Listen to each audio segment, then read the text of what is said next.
eating snacks. What it do, snackers, snackettes, snack X's? It's your boy Gage. I'm here with Jokes and with Sin. We have a very special guest. Miss Babs Butcher is joining us tonight. How are you, Babs? I'm doing great. How are you guys? Listen, Doing well. everything still works. We're doing all right. For those of you who are hanging out with us in the chat, you are now officially tuned in to Loading Snacks Weekly, where we get together once a week and we talk about all kinds of things that are happening in pop culture. And today, Jokes, we got a lot to talk about. Perk, what's up? Kidlet, what's up? Hey. J. Robert Deans, what's up? Sam? What up, Deans? They want to know how you're doing, Babs. They want to know how you're doing.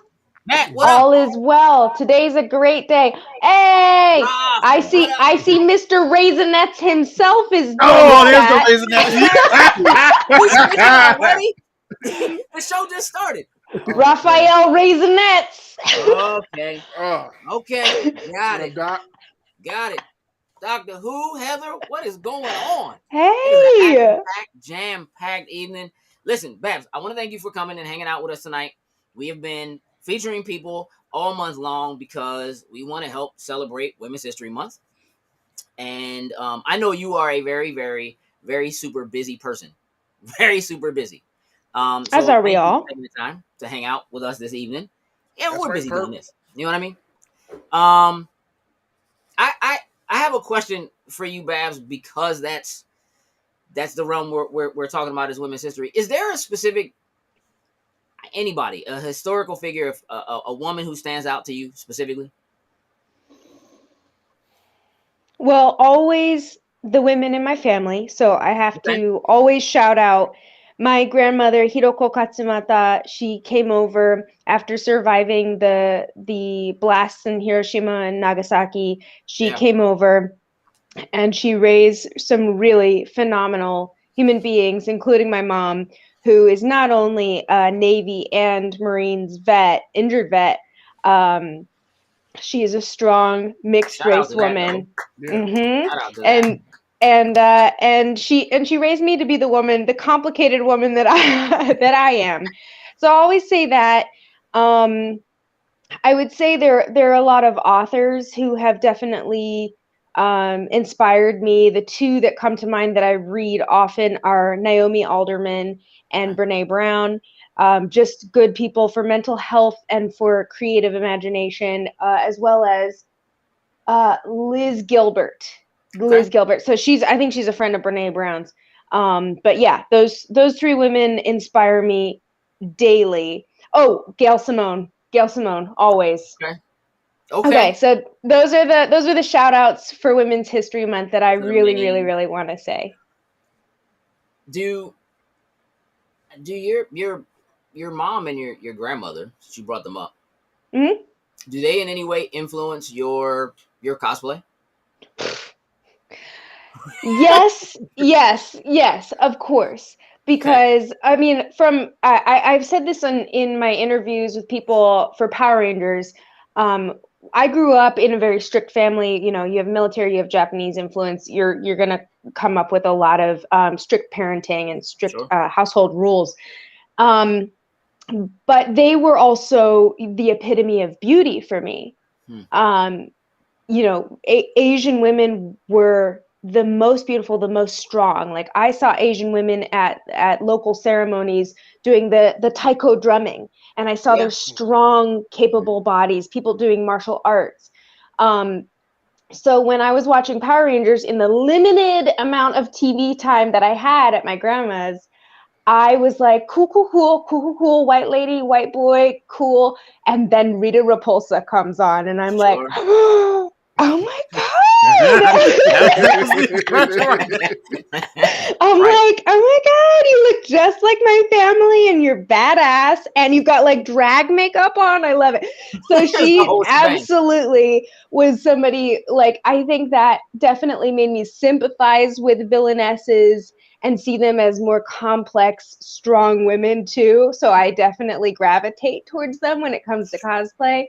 Sure. And they're really, really smart women. So my grandmother, though she was born in 26, She got her bachelor's in Eastern European literature.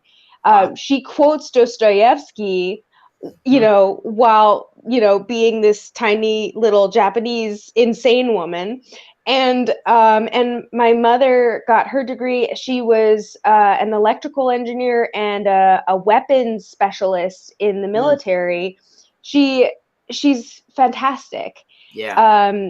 And she's intimidating. So I think that all lends itself to what I gravitate to. Sure. We talked about this the last time, how I approach my cosplay and make it unique and how I make them come alive. And I said I go from the female gaze rather than the male gaze. Yeah. And when I say that, I'm thinking about my grandmother and my mother looking at my cosplay and being like, mm-hmm. Yeah.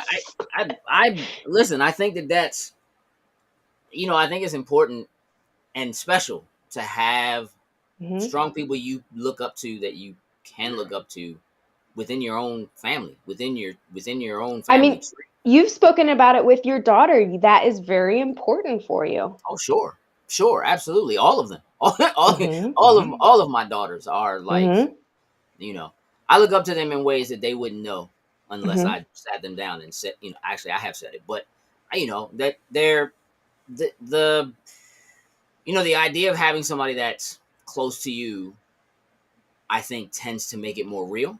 I think a lot of times we look at people who we see on TV, or again, if it's an author or somebody, it's somebody who you can't necessarily touch or has a status that seems like it's unattainable, or maybe it was done by luck, or, just something that feels a little more out of reach. And when you have somebody who's family, who's close to you, I think it lands better because it shows you what you can do or you can accomplish. And so I think that's awesome. I think that's really, really dope.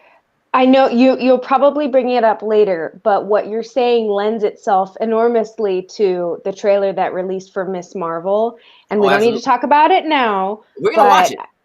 Definitely, yes, perfect. Definitely resonates. So that'll echo later. For sure. Who's your biggest cosplay influence?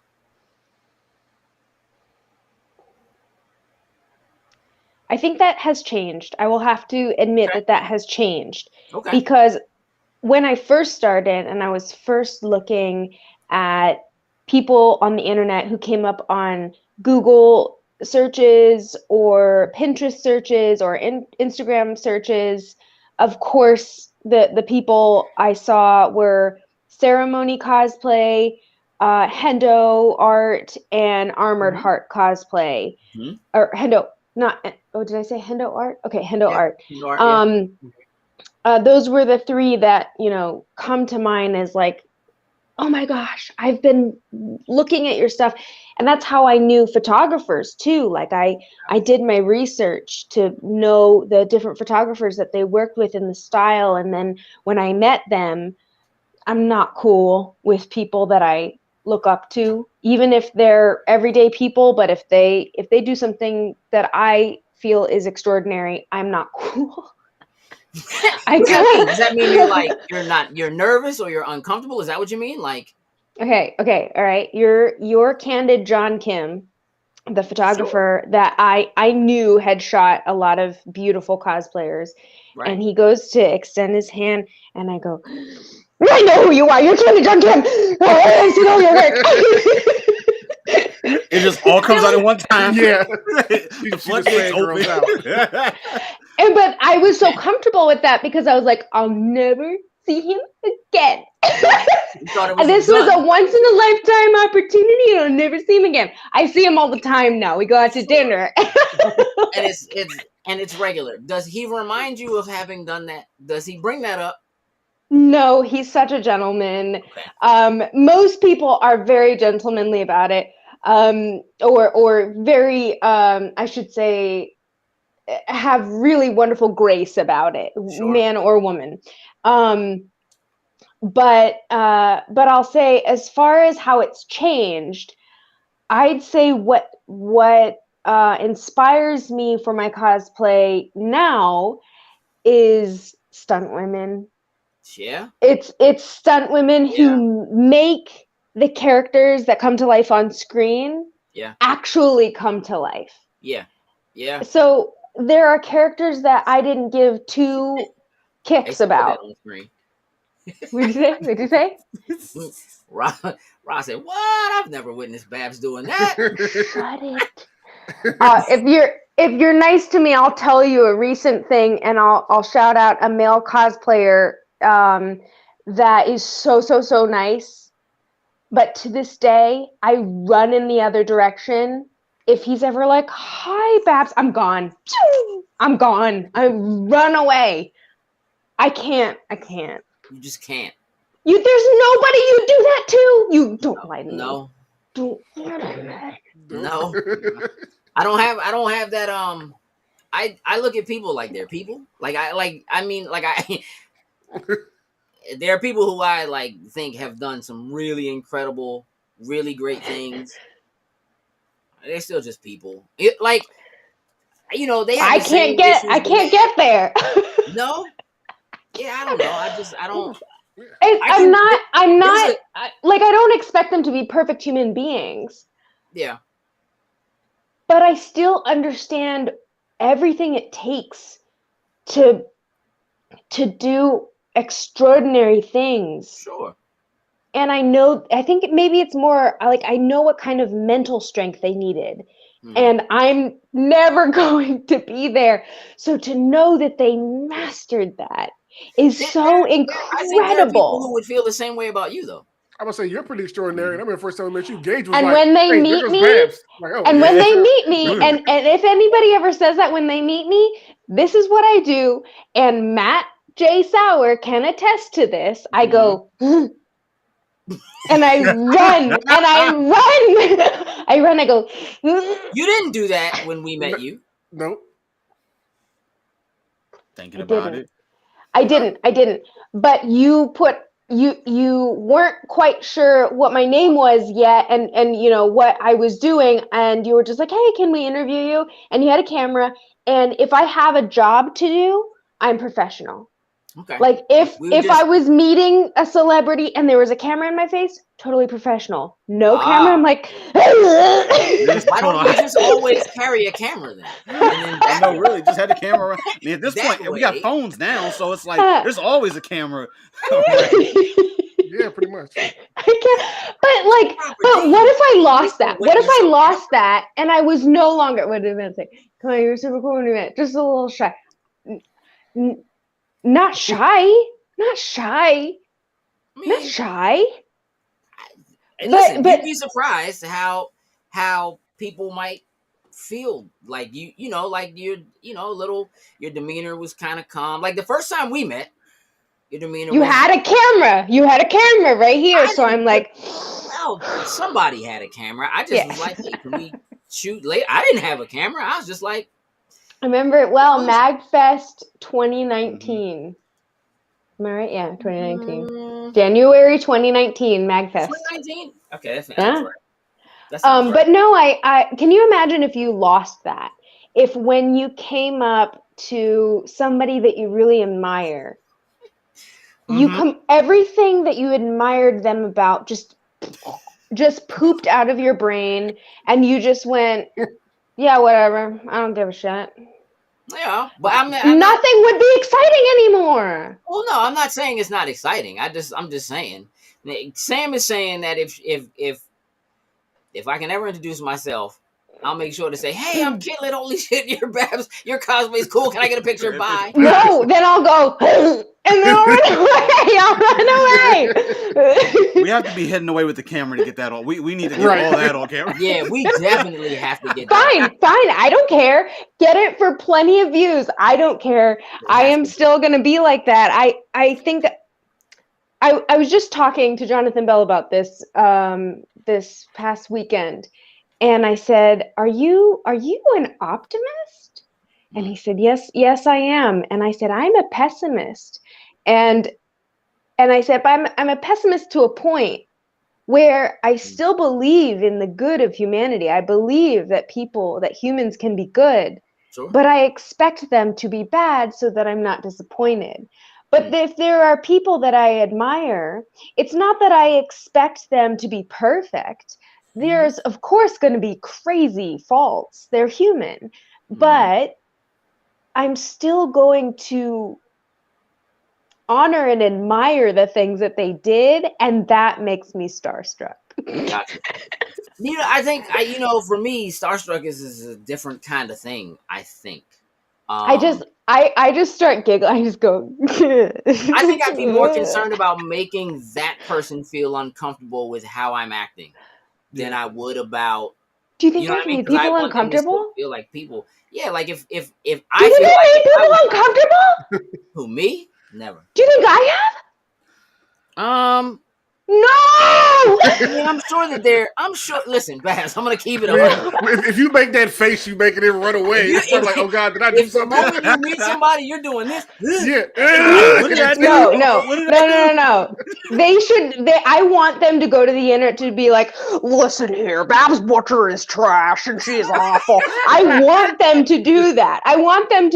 So that the bar is set so low. But if there are celebrities that are like, oh my God, that was so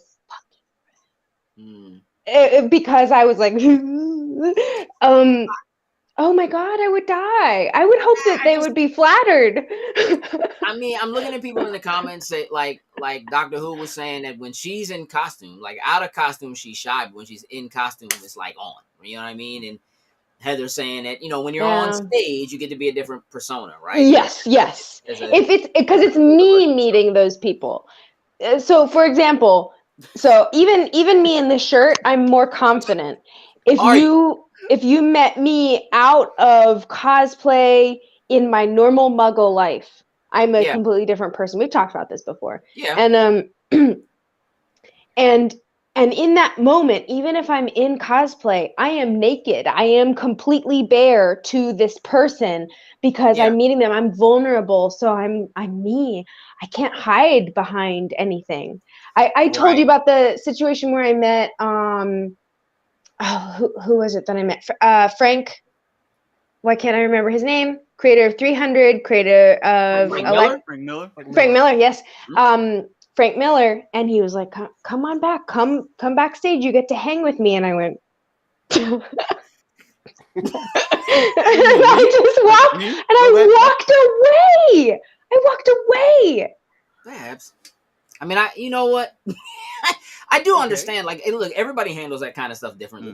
You know what I mean? Like, Can you imagine if Frank Miller was just like, "Come hang with us"? You'd be like, yeah, okay. I'd just be like, okay. Yeah, let's That's go. what's up. All right, and then I listen, and then I immediately be like, I jump on the phone and be like, I'm hanging with Frank Miller. Hanging with Frank Miller. Hey, that's fast. Frank Miller. And you know what? It's some of it. I think for me, Babs personally is.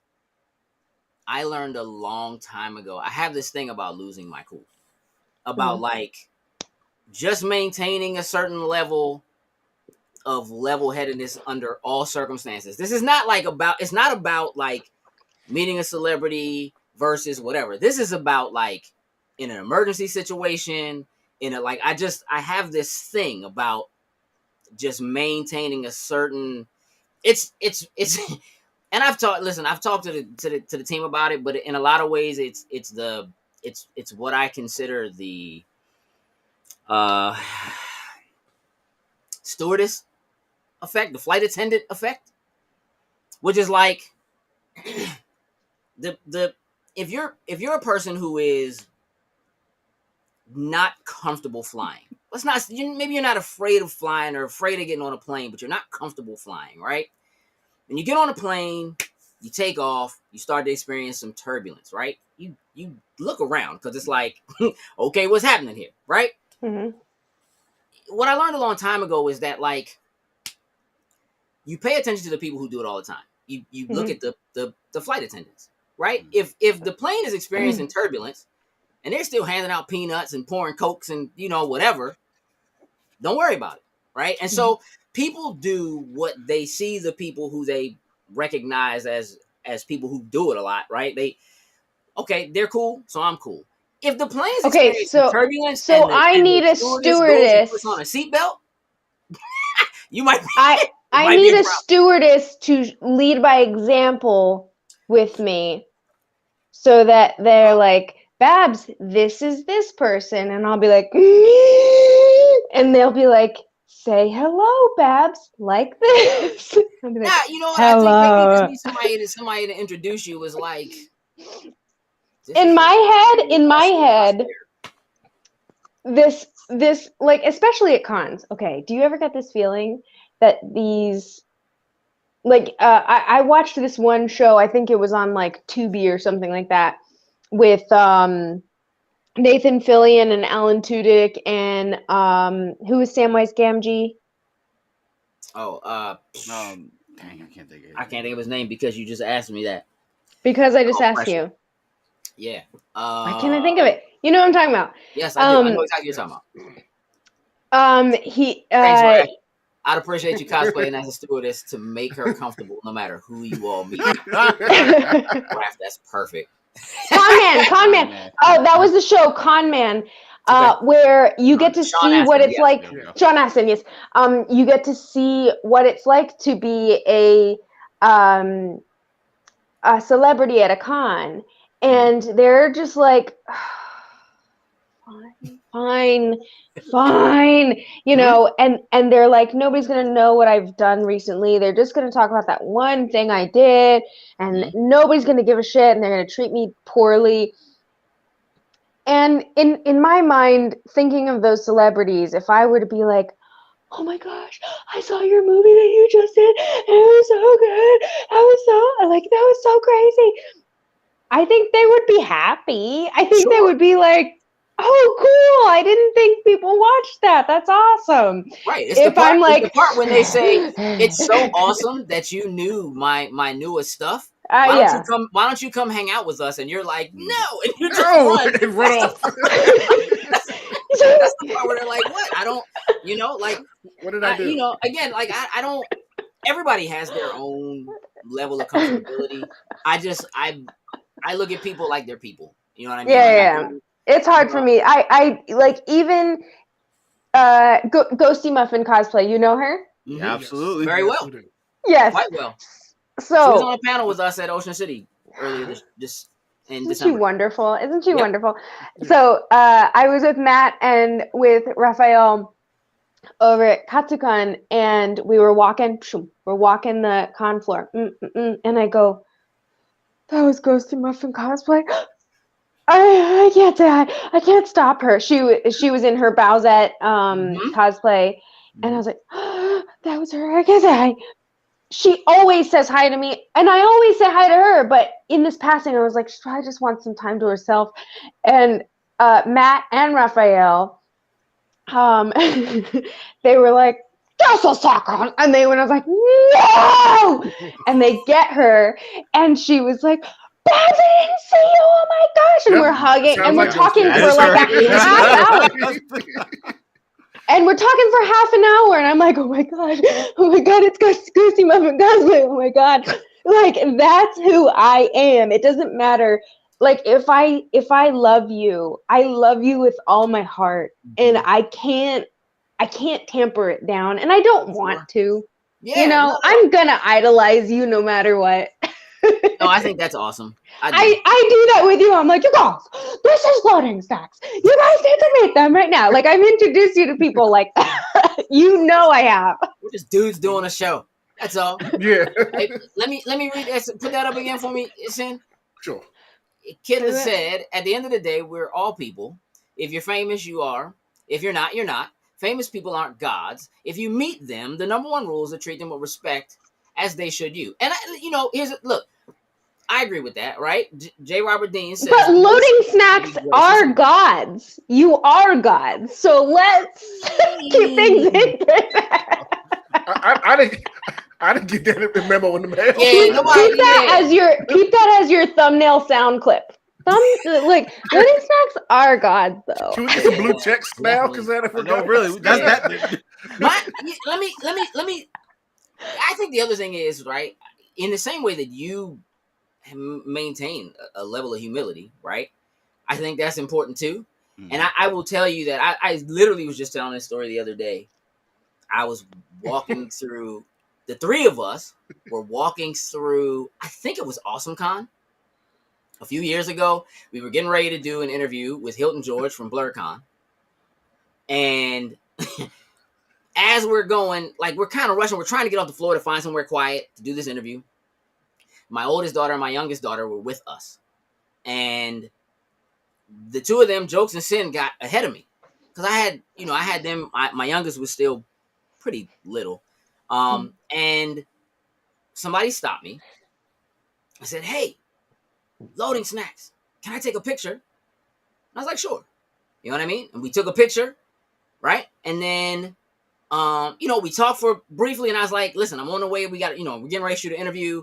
I got to move. I'm like way behind now, right?" And he's like, "Oh yeah, totally cool." I'm like, "Tag me in the picture, blah, blah, blah," right? And I see him all the time. Great people. As we're leaving, my oldest daughter, after we take about, 15, 20 steps, she goes, "You have fans?" And I said, I guess, yeah, I guess so. And she just said, "Ew." Exactly. You know what I mean? She's like, she doesn't. That's how my family feels. That's how my family feels. Because I'm dad. You know what I mean? Like, I'm just, and I think that's, I think it's important that, like, look, if I meet somebody who I have a ridiculous amount of admiration for, who I think is really special or does things that are really, really important, they're still, in a lot of ways, just somebody's dad, somebody's cousin, somebody's aunt, you know what I mean? Somebody's uncle, something like that. You're right, J. Robert. Listen, look, Zaina, and I meant it too. He's still just, I can't kick you out of the chat. And I do love you so much. But she just, like, and I think that's, I think that's important. You know what I mean? To like, sometimes, I'm not saying people don't deserve to be treated like they've done great things when you've done great things, because everybody wants to get praised for doing great things, for doing a great job. But man, I think a lot of times people just want to be people. Sometimes, like, it starts to get old, and you see people who are celebrities who are like, you got all this money and people know you everywhere you go and whatever, and they're like doing drugs and attempting suicide. They're all human. In 20 years, there'll be a biopic about how they had a sex addiction and a drug addiction, and right?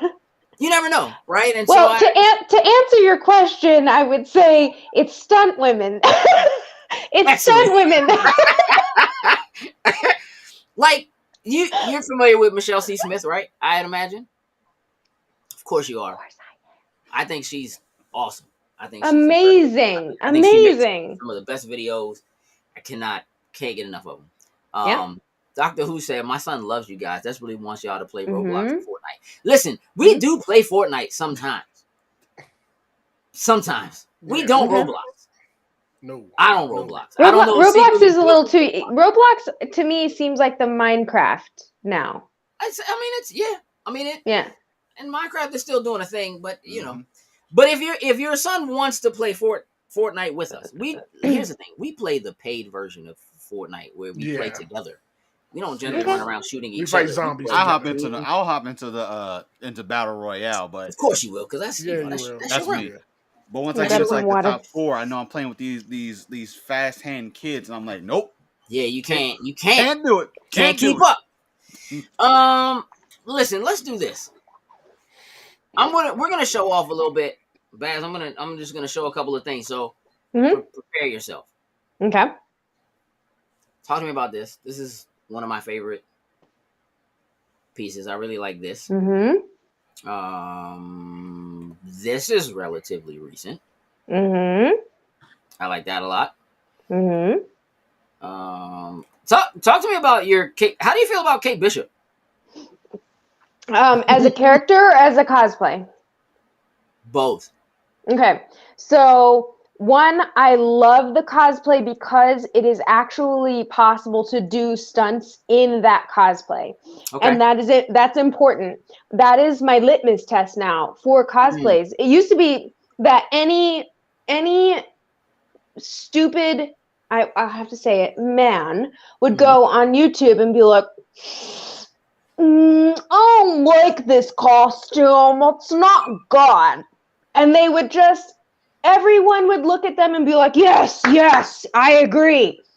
On what basis? It doesn't look like the comics. The comics don't, the men who drew them never saw a woman ever. Right.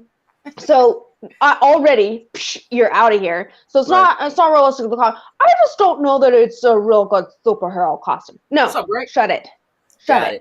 And so there is a litmus test now that I can say with confidence. I was just talking to my coach about this. Can I do stunts in that costume? And that is what the superhero is actually doing. Yeah. So now I can say with confidence to these costume designers who actually do wonderful work. I've done the research. They know. Robert Dees is asking if the litmus test changed from how fast can I get out of it to pee to is it stuntable? Yes,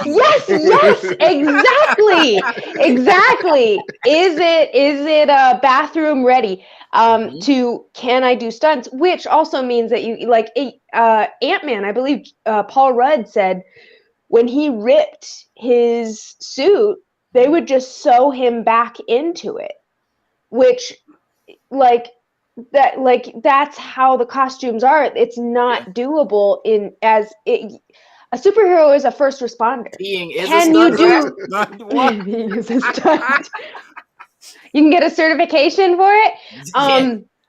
I get top certification for cosplaying. Got it. So I would say with Kate Bishop, I can do stunts. I'm comfortable. I feel like it suits my body. And it just makes me feel it's powerful.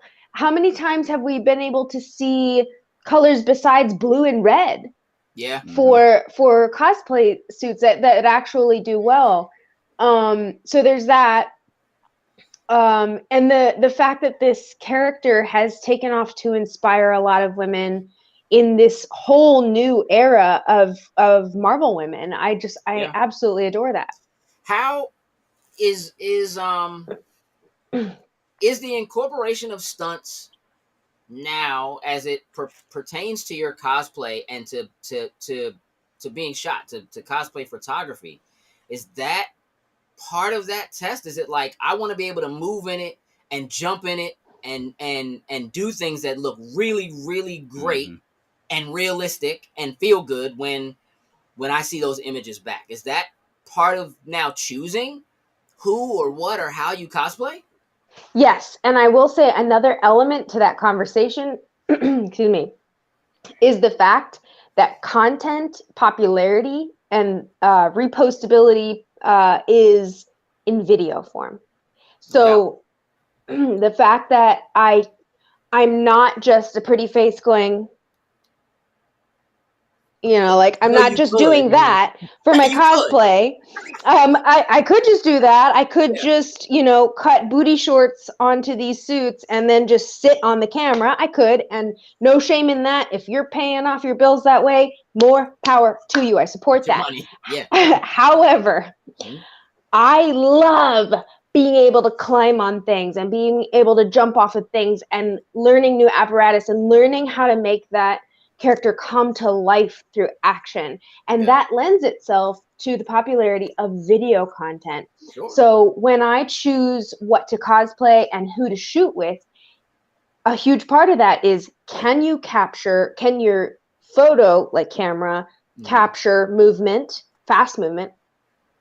Do you have video capabilities, or are you hip to video capabilities? Because there are still some photographers that are like, I'm not moving to video. I don't want to shoot video. Right. Yes. Yeah. So I have to work with people who don't resent the move forward. and my cosplays have to lend to that. So I'm not going to shoot Elektra in her original comic form. Sure. I'm going to shoot Elektra in a form where I can actually perform maybe a quarter or a half of what she can do. Right. Yeah, I saw that in there's a video on your Instagram of you as Lara Croft, like climbing on things and being like, yep, my the people who shoot me are always concerned that I'm going to hurt myself or do something. I actually want to ask you about that, like how, because again, you've talked about like stunt women being influential for you and those being people that you look up to now. So especially now that incorporating stunt into cosplay is a thing, how important is safety? And talking about those aspects of it, let's be real, Babs. Like, I'm just, you know what I mean? I'm just like, well, I'm just.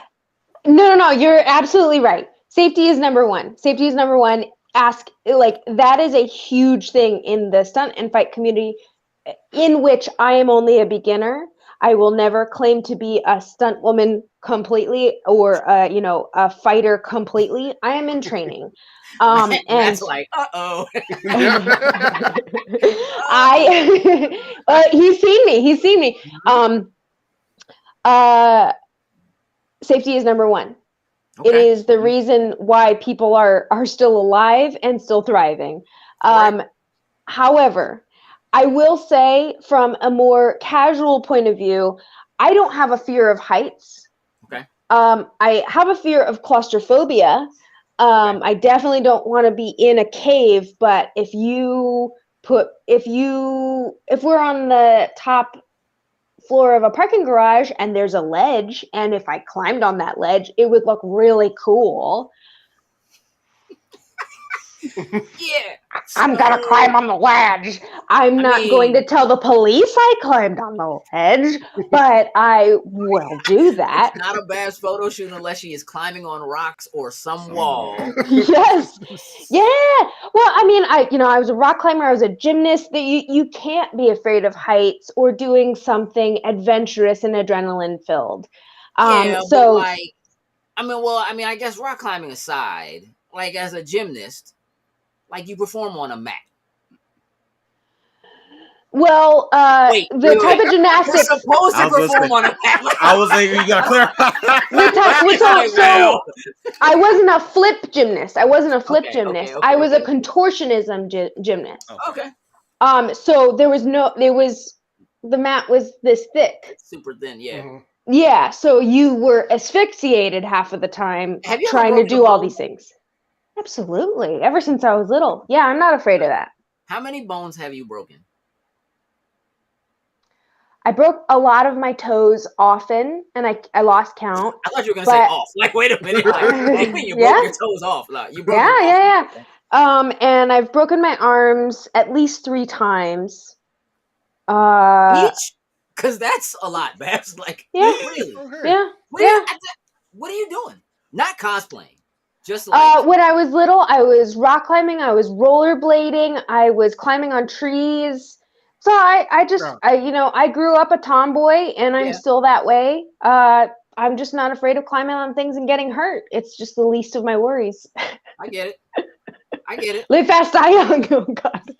Or don't. Like, but honestly, here's the thing. How rad would it be? Loading snacks is like, this was the last interview that anybody ever had before Babs climbed on a cool. Don't do that. That's not cool, Babs. No. That is not. I think it's funny. We want you around for the long haul. Yeah. Like I suppose that at least in the interview, people would be like, she said she would love it. Like, so like, I guess. Yeah, she did what she loved to the very end. And yeah, that'd be great. What do you think? What do you think it is that makes you so fearless about that kind of stuff, yet you can't shake someone's hand? Like, what's the difference? Like, mentally, it's myself. My life doesn't have any worth. their life has worth. Oh man. I'm not being humble. My life, all I can do is live it to the best of my ability. And if I'm having fun and doing something great, then I'm doing the best thing for my life. But meeting somebody and taking a moment of their time, they've already done extraordinary things. Yeah. And I admire that. And is that what, are you looking to do something extraordinary? Is that part of what it is? Is it like, are you so how I would had you know if you've done the thing that's extraordinary enough for somebody to feel about you the way you feel about some other people? Probably never. I probably will never feel that. I will never feel worthy of that, and that's okay. I'm okay. I don't think I need to go to therapy about that. I'm okay with always seeking to better myself, and I'm okay with not accepting praise. Well, look, we're all here to praise you, Babs. Yes. We love Thanks you. so much, you guys. It's been a great interview. I have to go now. It's late. Anyway. Start running. There it is, Doctor Who. Doctor Who's like, you need a little CBD in your life. No, it's okay. It's okay because what I'm doing in my life is to serve the people that I love and to serve having a really good time. And it makes me fearless in doing the things that I love. But in meeting other people, I'm okay. I'm okay with running away. I'm okay with running away. If you hadn't found cosplay, what would you be doing? Oh, I don't think I don't think I'd be here right now. Really? I was definitely in a dark place. We talked about this after last interview. It was 2018, early 2018, and I was in a very bad place. To the point where I knew what I wanted to do. Yeah. And somehow I kept going long enough to keep creating, and it became an art therapy. And it's cosplay is so comprehensive. In you need to be physically fit, you need to be, which lends itself to being mentally fit. You need to be spiritually fit, emotionally fit, and everything that you do works toward that. So I wasn't there, and then when I found cosplay, I slowly worked toward that, and it saved my life. Community's been good to you. I wouldn't say community so much, because community, no matter where you are, if you're a Civil War recreator, if you're I don't even know what they would call themselves, if you're a model train creator, if you're a YouTube creator, if you're a mime, Sure. You, I don't know how to say it. You're gonna have a toxic community no matter what. Right. But if you are driving towards something better in yourself, if you are pushing yourself to be a better person every day, then that is what saves you. So not the community, your circle. You found a circle. I found people.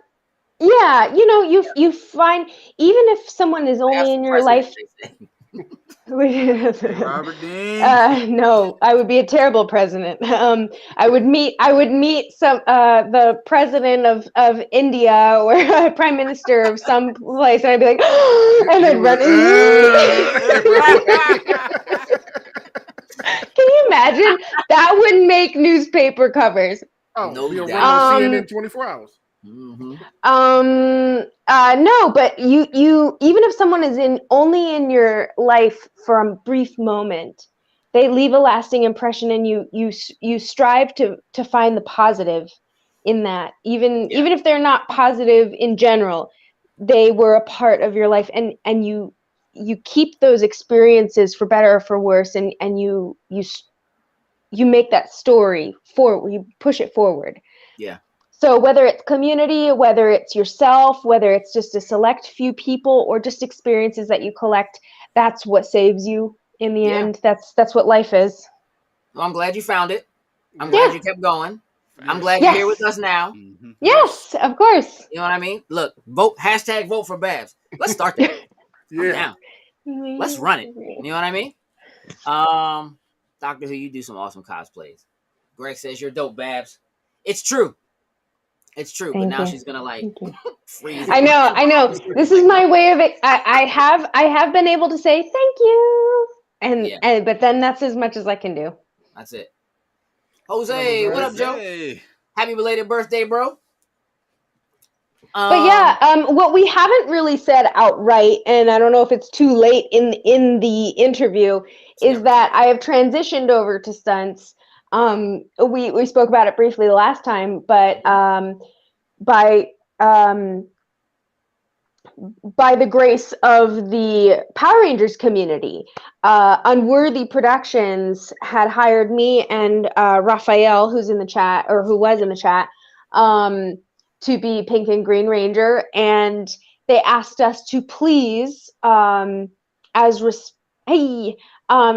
responsible co-workers, peers, and actors in this production, to please do some stunt training, some fight choreography training. And so a year ago, I started that. And since then, I just really said, all right, this isn't casual anymore. This is something that I really, truly enjoy. And at the very least, my goal is I want to see myself stunt doubling. TV set, movie set, just once, I'll be happy. Okay. And you know, I have an athletic background. I have a fearlessness to me, and also I just don't give up. Even if I'm the worst in the class, I'll study and study and study until I'm the best. So so that's what I started doing. Whatever they need of me, I study and I try my best. And I think because I just keep showing up, keep on giving me something to do. So, well, I've been doing that. That's something that you should be proud of. You know what I mean? And you'll get what you're looking for. You just again you keep at it. You keep pushing. You keep working. I see you. I see your posts. I've had wonderful experiences from, you know, training on stunt rigging to meeting the Rock stunt double and working with incredible people who are the coordinators for Marvel and DC. They're on VFX, or they're friends with people on VFX, stunt reactions. Like, I've already had that. I have a short film I'm doing final reshoots for based off of Hawkeye. And it's incredible. It's incredible.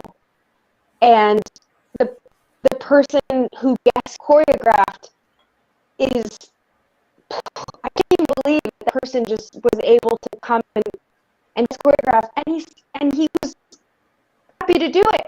I've had these incredible experiences, and there has to be something there. So I've been doing that. I've been blessed with these wonderful connections and these wonderful opportunities. I'm going to keep going. So I'm taking my cosplay in the direction of making the characters come to life in a more real way, where I'm not just sitting pretty. I'm actually doing the stunts and making them come to life. You're in on the action. Yeah. Exactly. You're in on the action. Love it. I dig it. I like it. We're gonna let I think your internet's acting up just a tad, but what we're gonna do now, because I promised we would. We are going to watch a trailer. And while I get that prepped, jokes. Mm-hmm. If you would, let's talk for a moment about Scott Hall, about Razor Ramon. You can just throw that up for me. Your background, back up, put it up for everybody to see. I'm gonna throw it up for everybody. It definitely could be mine because I'm, that. But I haven't talked bad about Batman today, so we should be all right. Listen, just a quick, shout out and rest in peace to Scott Hall. Yeah. We lost a day ago, 2 days ago now. I don't really do the wrestling thing much now anymore, but certainly when I cared about it, Scott Hall. He was a major figure out there. Yeah. Hey, listen, we named the Razor's Edge. Where did Razor's Edge fall on our top 10 finishers list? That jump came close. It was like mid. It was close. It was up there because, the Stunner definitely took it. But yeah, man, R.I.P. Scott Hall. Really just sad to lose someone after getting hip replacement surgery and having complications with that, having a blood clot is just kind of crazy. And shocked everyone. So, just sending blessings and prayers to his family and condolences out to all his friends and so forth.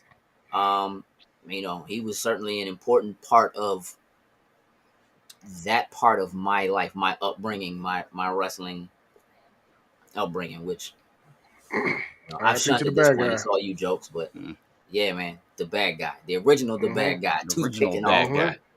Like, slick it right in your face. Yeah, man. So now let's watch this trailer. Can we do that? Let's see how it goes. Because I've not seen it yet. Yep, I stayed away from it. Yep. Okay, so first off, I just want to say, I get it. You get what? High school. Kamala. Another Avengers shirt. Cute. She thinks I'm some kind of weirdo. You were weirdo. Boys. Excuse me? Yeah. You're kind of on my shirt. Sorry. But you're staring out the window in your little fantasy land. Kamala, hey! Already? Really? Come on, Do I have to figure out my whole future before lunch or maybe they're right.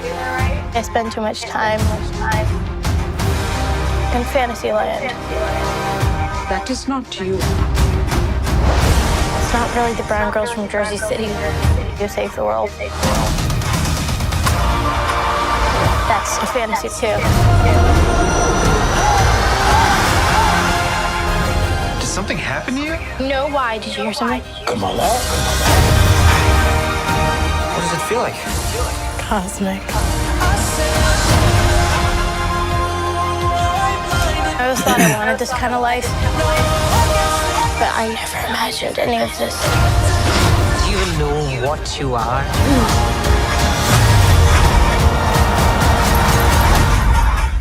I'm a superhero.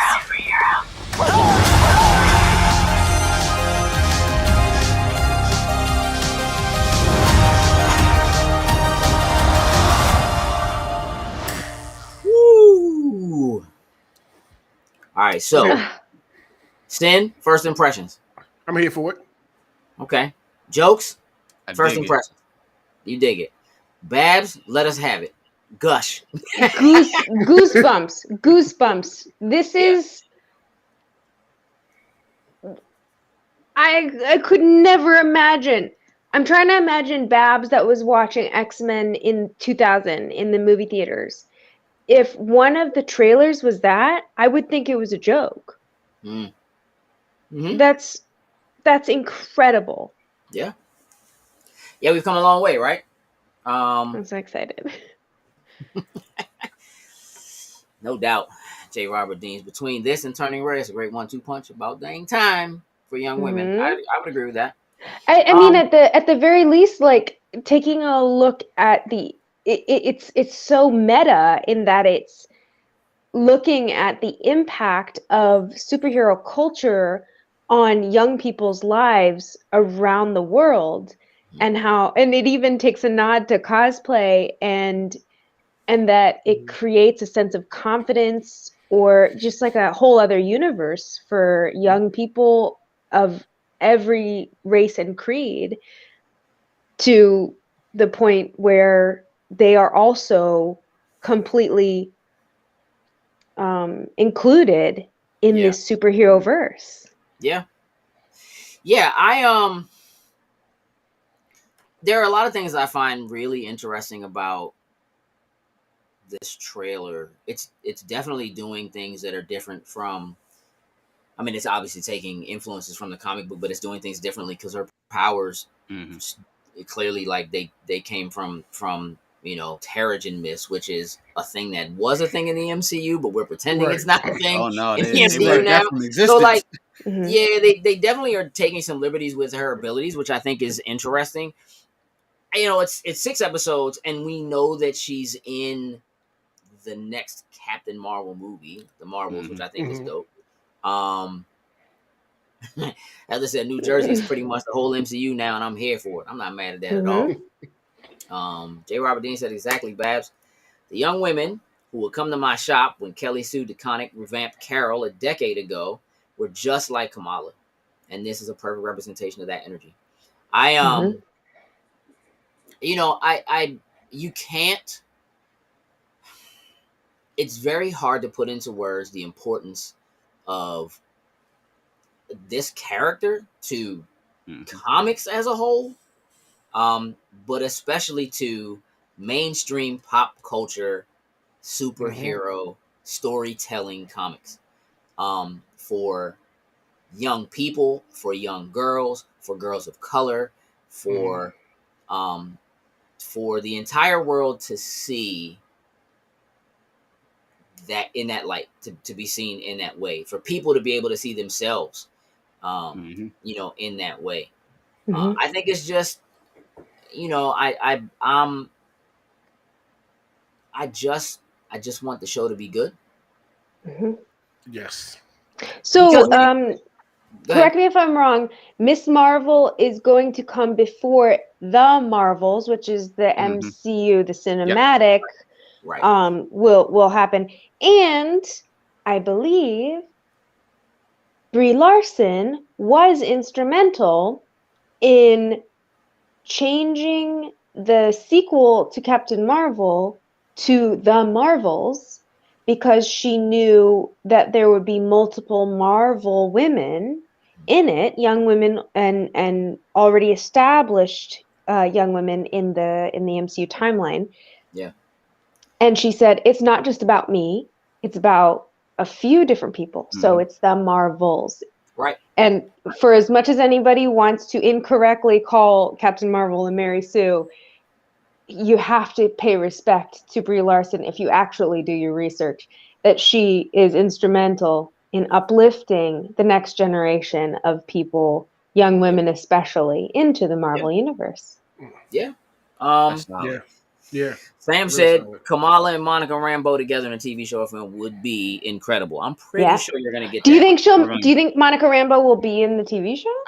I don't think she'll be in the TV show. Probably the movie. I think that there might be. I could see a cameo from Brie. Maybe. I don't think Monica will be in it. In credit scene or something with Brie. That could be the very end. That could be, the end of the series to kind of bridge that link to the Marvel. I could see possibly. I mean, because wait, Marvel's is 2023, right? And is Miss Marvel 2022? Did they say that? It's June. It's June. June. Okay. So she's 2022, and then Marvel's is 2023. So between now and then, there could be so much that happens. We get a whole. J. Robert Dean said Marvels will also feature Photon Rambeau from WandaVision, all of which was a request or direct from Larson. Which I don't know. We'll have to wait and see how the Multiverse of Madness plays out to even really begin to speculate what this show will really mean in the grand scheme of things. But a lot can change. A lot's going to change with that movie, period. But the importance of this being a good show, can't really be overstated, because it's one of those things where if this show isn't good, it does an unfortunate amount of damage to all of the good that the show does portray, right? Yeah. So Well, we haven't had anything so bad that we're like, we don't talk about that. We don't talk about it. In the new generation. Not for, I would say not from MCU. Yeah, Marvel No. MCU has been solid pretty much. Yeah. Right. There There was Book even of the Boba stuff Fett. Yeah. with Boba Disney. Fett. That's We- Disney. So even though they're under the we same know that. house, that we can scoot that under the other side.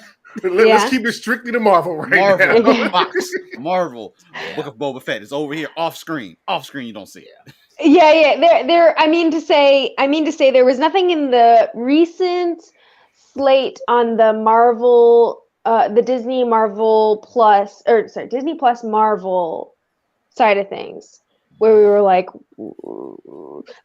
Shyamalan Last Airbender level. Nothing like that. Oh no. Yeah, we don't bring that up. Yeah. Right. So for comparison, like there's nothing, even if people were like, I didn't like Eternals so much, or I didn't like some episodes of What If so much, it still isn't that bad. Oh yeah, nah. Okay, well, so yeah, in the past phases, I would say there are ones where was it Thor 2? Thor 2 is incredible. No. Thor 2 is incredible. It's only because we got a part of the Infinity Stone. The Infinity Stone from it. We needed it. Iron Man 3 is also a little Iron Man 3 is better than Iron Man 2. Hey, listen. You know what? Iron Man 2 has the worst final battle. Okay, I would say of any film except for the first Thor. The first Thor, the fight at the end of the first Thor was terrible. And some people find that oh God, why am I losing? Why is it because I'm talking to you guys? I forget. Who's the one that Robert California was in? Which is the Avengers that Robert California was in? Robert California. Yeah, Robert. I am not an ineffectual. What is his name? James Spader. Age of Ultron? Yeah. Ultron. Oh, I was like Quantumania. That's not the right one. Yeah. Ultron. So Age of Ultron people are like. Let me tell you something. Spader sold that. Age of Ultron. What? Ultron might be the most charismatic villain we had in the entire MCU. Okay, yeah. I have no bad things to say about the villain, but the movie in general is. Yeah, Rodney, listen. Iron Man 2. It's because of Whiplash. It's Iron Man 2. I love Mickey Rourke. Listen. I want my all boy. Praise be to Mickey Rourke in everything else he's done. He's not even actually realistically. He's not even bad in this, but like Whiplash as a character and the fight at the end of that movie is again, it's probably the worst. I want to be different. They put back like the 45 minutes they took out of like just him in it. It would have been like, yeah. I don't. Yeah, they chopped so much of him out of that movie. Right there, Marcus. There are no strings on me, bruh. Listen, that's the most charismatic. I don't think there's anything quite as bad. If anything, in this last phase of Marvel, maybe there were things that people didn't watch or might not remember, which is not good. It's almost better for Marvel to be ridiculed for, flops rather than just not talked about. But I would say that it's not bad. They're delivering fine stuff, even if it doesn't completely satisfy everyone. Sure. I have very, very, very high hopes for this show. I do. I have very high hopes for this show. I am expecting for this show to. I'm trying to temper them. Because do you think it's going to cater more to young people? I do. Yeah. I do think it's going to cater more to young people. It's not going to be like a Pretty Little Liars, though. It's going to be more like, I almost imagine, I don't know if you watched Olivia Wilde's movie. No, I'm not. Because I think you guys have some type of magical power. I think your superpower is zapping words from my head and references from my head. Olivia Wilde came out with a movie that is the reason why she got the Sony contract. Oh, I don't pay her any money. And she it was a coming of age show. It was like Superbad, but girl version. Oh. And more toward the feminine gaze. And it was very well received. Booksmart. Yes, thank you, Matt. Booksmart. I was like, brainchild. You might be right, Matt, that it looks like it might have more of an ABC Family kind of feel. Yeah. Like it, yeah. And that, I'm not sure. There's a part of me that is slightly afraid that Disney is going, we did just put Daredevil and add parental controls to Disney Plus. So now let's lighten things up like a lot. You know what I mean? Well, Hawkeye, people were afraid was going to be ABC Family, and I think it was fine for adults. Oh, no, it wasn't. It was fine. It was. Mm-hmm. It was. I don't think that it was. But this doesn't feel like that to me. But it's the first real trailer. It's still early.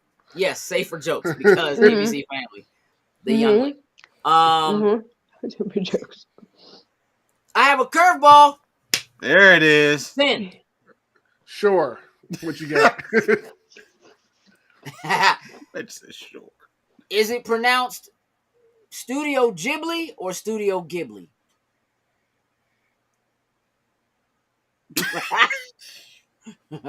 I've known to say it both ways, so I'm not sure. Is this like GIF or GIF? Sure. Which one is it? Is it GIF or is it GIF? I'm technically it's GIF, but you say GIF. I'm gonna go Ghibli. I don't know. Studio Ghibli. Jokes? Yeah. Ghibli is how I always said it and stuck to it. Jokes, is it Ubisoft or Ubisoft? Ooh, I like that one. I said Ubisoft. Wait. No, Punisher is on Disney Plus. Oh, it most certainly is. Yes. Going back to Ghibli, are there any English words that start with GH that go J? Ghost. Because I think of ghost. Right. Ghost. Mm-hmm. It's not a ghost, it's a ghost. But it's not it's not an English word though. Yeah. So I don't know if it, you know what I mean? I don't. Like Haagen-Dazs? I've heard it pronounced both ways. I'm just asking. Like Haagen-Dazs would technically be Hagen-Days. Sure. And nobody says Hagen-Days because it's not actually a word. So you say Haagen-Dazs. I mean, I like because you heard people say that. Though was Hagen-Days. Hagen-Days. No, so I think if I were to say out loud in an interview, Studio Ghibli, I don't think anybody would be like, no, it's Studio Ghibli. Yeah. If I said Studio Ghibli, the same thing. Sin. Yeah. Which one of these movies came out first? The Bourne Ultimatum, The Bourne Identity, The Bourne Supremacy, The Bourne Legacy, or Jason Bourne? The Bourne Identity? Is he right, Jokes? Yes, he is. Which one is the sequel? Oh, that you got me on that one. You got me on that one. I think I can actually say them all in order. I think. Can you? Go for it. Bourne Identity. I'm pretty sure Supremacy was the second one. That was gonna be my guess. Ultimatum was the third one. Mm-hmm. Then it was not Jason Bourne was the last one, and then the one that they put what's his name in Jeremy Renner. Jeremy Renner was Hawkeye. Yeah, it was the one that came after that. I'm pretty sure. Yeah. Well done, sir. So the last two are the only ones I haven't seen. Okay. You, sir, win the prize of the longest hand clap of the night, sir. You may have it. Hey, did any of you guys see that they're combining HBO Max and Discovery Plus? I saw that into one. They're making it one streaming service because they're merging. They're gonna become Warner Brothers Discovery is gonna be the name of the company. So they're supposed to be combining the two streaming services into one service, and supposedly they're going to start by allowing you to bundle, but then apparently at some point it's just going to be like it's just one thing. You just pay for the like how there's National Geographic on Disney Plus. Mm-hmm. Okay. Yep. Okay. Yeah. Doctor Who wants to know, Babs, do you want to do sponsored videos? Do you want to do sponsored bids? What does that mean? What does that mean? Do you do sponsored videos? Do you do sponsored videos? No. We just Is that like being like it's like doing ads like I guess this water is the best water of all the waters. Is that what it is? Is that what it is? I don't know. I typically shy away. Like I do get asked to go to premieres and I do get asked to do like ads and stuff like that. But I tend to either think they're fake or turn them down.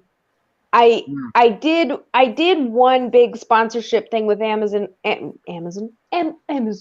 Nobody says Amazon. It's like, no. Amazon Prime, mm-hmm. And it was great. It was great, but it's just not for me. You know when you can tell that there's a post that's sponsored because they're like, "Hi, I just got invited to," and you just skip. You skip because it's just go past it. Like it would have to be something that you really believe in. Aren't you like what's? I saw you have what is it, Tomboy X or something like that now? Yeah. Oh my God! Like I never show skin, and for them, I don't think I can talk about it, but let's just say that let's just say they've been good to my family. Okay. And they're gender and size inclusive, and there's somebody in the middle of something incredibly difficult in my family, and they said, "What is her size?" And they sent my family member that, and it's just lovely. Awesome. Just a lovely company that just thinks of people as people. They're not caring about their bottom line. They want to care for people. So I said, all right, I'm sold. I want to help you out. Yeah, like that I like. Like it might be a little bit different. It has to be something that is real and genuine for you. And when they say things, they're like giving you a product, just put it on, tell us what you really think. There are a lot of sponsored things that are like, if you come here by a certain time and you capture something completely unique in this time frame under these circumstances, and then in 24 hours you do something extremely unique, then we'll pay you $300. And I'm like, okay, but the transportation that you provided didn't get me there on time. Right. The location that you said I had to get something from wasn't in view of the event. Right. So I'm in breach of contract by following your orders. Contract, yeah. Yeah. The breach of contract by nature of the contract. The contract is in breach of contract. Right. And then the people that I see thrive under those conditions are kind of cheat the system. They have people staged there already, and they have people getting their content for them already. And I'm just like, I don't want to work under those conditions. I wasn't a cheater in school. I'm just somebody who tries to follow the rules and do the best thing, and I can't thrive under those conditions. So it's hard for me to say yes to sponsored things and ad things. But which is probably one reason why I don't grow as much as I could, but I'm happy with the people that I know and the people that I work with and the growth that I've had so far. If there are opportunities that are kind and gentle and honest, I'm always open to that. I dig that. Yeah. I dig that. We get weird requests like that too. Right? You guys don't get naked for loading snacks. Keep your dignity, you guys. It just depends on what kind of snacks they are. I don't know. You're the snacks. circus peanuts, man. What's up? Holla. Oh my God!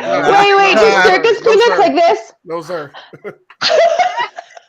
Oh no! I mean, come on. He said he gonna strip for some circus peanuts. That's terrible. I mean, Rock, you still in the comments? What you do for some raisinets? That's what I need to know. Raph, what would you do for a raisinette? It's like the Klondike bar ad. For a Klondike bar, you know, same thing. Oh God, Sin, that's a shirt right there. What would you do for some raisinets? What would you do for some circus peanuts? Most people would just probably say throw up, but that's Did you guys see? I don't listen, and this is look. We're off the rails anyway.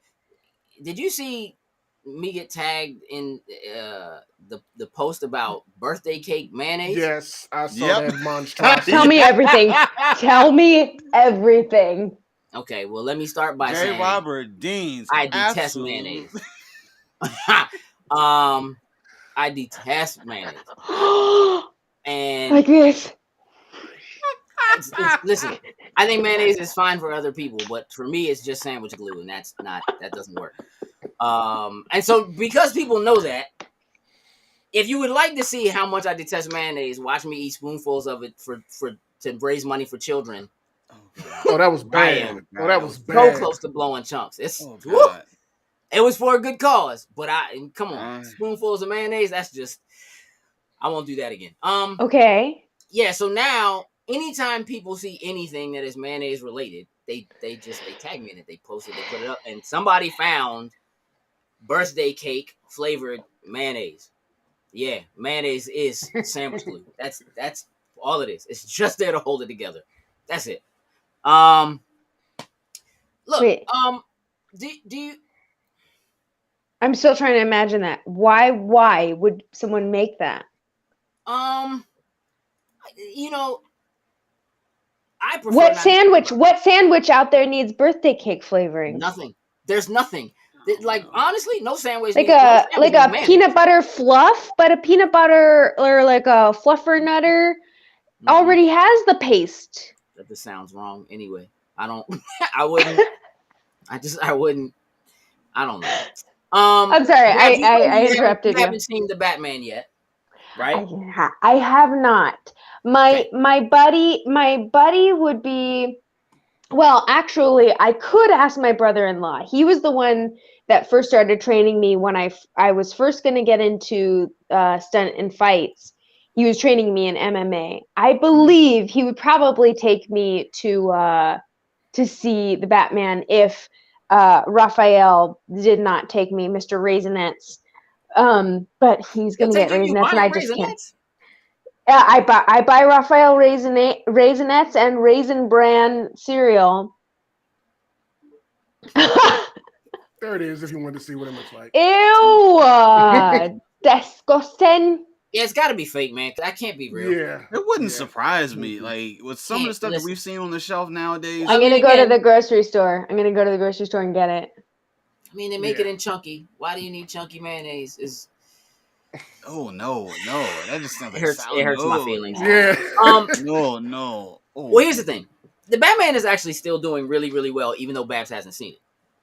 Imagine. I'm excited. I would go. I just don't have a buddy. Oh my god. I just don't have a buddy. I don't have a buddy. Wait, tell me the circumstances that you guys saw Batman. Oh, I just bought a ticket for the technically for yourself. Just for yourself. Oh no, I didn't go. I didn't go alone. But yeah, I know. So I was still just sitting there though. It's not like we were conversing through it or anything like that. No, hey, listen, but like you have to have a buddy. It's 3 hours. Are you eating Thin Mints and you're not sharing? Because Thin Mints are the best Girl Scout cookies. My niece just delivered the cookies, so I'm sorry I had to. Yeah, I got. I have Thin Mint chocolate covered pretzels. So good. They're so good. Thin Mint's ice cream is really good too. And I think tomorrow's the last day to get Shamrock Shakes. Everybody go get a Shamrock Shake. Really? That quick? God. I mean, tomorrow's the 17th, right? So I got my green on. You know, it's like, what we gonna do? My little Loki. You got some Thin Mints too, Sam? Are you sharing? Cause yes, from Costco, Heather. They're very good. That's a big old bag, man. It's like the biggest bag of the greatest flavor. So, those pretzels are so good. Spoiler free, what were your reviews of Batman? I don't care. Honestly, even if you spoil it, I honestly don't care about spoilers. We won't do that. No, for other people. There's a whole segment for that. Yep. You can go on our YouTube and you can watch. We have a segment called Spoiler Boys. We talk all about it. Y'all can feel free to go and check it out if you want the full on spoil. But I will tell you, in a nutshell, I would say that this rendition of Batman is on par with the original 2 Michael Keaton films and is better than all the rest of them. That's where I'm at. Uh-oh. Dissent. I really enjoyed it a lot. Yeah. I can pretty much agree with him. Like, it is better than all the Nolan ones. It's better than those 2 other ones that came after the Tim Burton ones. Like, yeah, it's really, really good.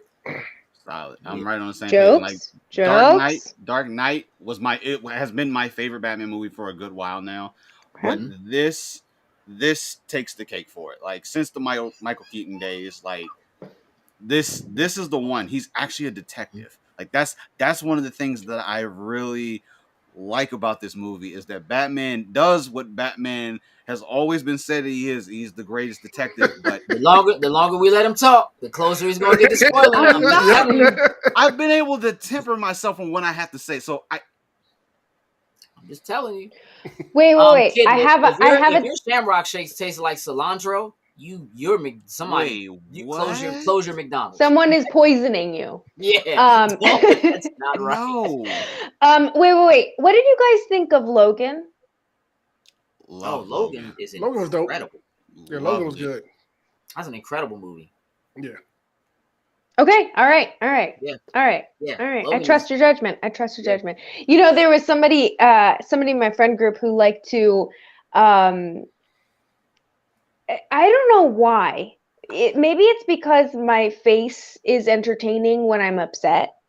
But they like to be like, yeah, it's a good movie, but or no, they say, no, it was pretty bad, but it's no Logan. That's what they'd say. It's a pretty bad movie, but it's no Logan. And I'd be like, Logan was amazing! And they would get so happy at my response. They're doing that to get around at you. Yeah. They're just messing with you. Yeah. They loved it. People freaking like making me mad because I get really angry. I puff up like a bird. And Marcus, I want to try it, but unfortunately, that joint's only going to be in LA. So I won't be making it to LA no time soon. What's in LA? The Pickle Rick Frosty at Wendy's. It's a green. It's only in LA. Why is it only in LA? It's actually not LA. Yeah. It's Vegas, but it's Vegas. Wait. It's just a fried pickle with a Shamrock Shake. No. It's a Frosty. We don't know what it tastes like. It's a Frosty that is green in color. It's a Wendy's Frosty that's green in color, and it looks like it has fried pickles. It has some type of pickles on it. No, it does have some type of pickles. Okay. But it's Jokes. You're the one that likes bread and butter pickles, right? Terrible. Let me see if I can. Bro, all right. Pickles. Yeah, it features fried pickles on top of a radiation green Frosty based inside a Wendy's fried Morty cup. I'm into it. Yeah. I'm not. Oh yeah. I would do it for the show, but it doesn't sound like if I wasn't eating Thin Mints for dinner. Who was it? J. Robert. Who was it? J. Robert. If I wasn't eating Thin Mints for dinner, I'd be eating pickles for dinner. Okay. Pickles would probably be healthier than having Thin Mints. Get it! Thin Mints. I'm just saying. It's my cheat day. So, the Batman doing super well, all things considered, movie theaters and so forth considered. But here's the interesting thing. We have talked many times on this show, especially over the last couple of years, about what is happening in movie theaters and whether or not movie theaters will be able to sustain themselves after what has happened with the pandemic, and them needing to give you really good reasons to go to the theater, how many of these companies having their own streaming services is affecting not only whether they put their movies in theaters at all, but also how long they're in theaters before they're available for you to rent or to stream or to buy to just enjoy at home. And something special happened this weekend. So I'm going to read this excerpt from an article about the movie theater totals over the weekend. And it goes a little something like this. Although there were no new nationwide releases, 2 live event showings of Korean boy band BTS's concert in Seoul on Saturday did big business. BTS Permission to Dance on Stage Seoul earned $6.9 million in North America to become the top grossing live cinema event of all time. And it was booked in 800 theaters. Globally, its box tally is a stunning $32.6 million. And it'll probably be higher than that when they finally tally the numbers. So this got me thinking, because, and I started doing, we're not going to call it research. Hey, Zane, I figured you might show up when I started talking about this.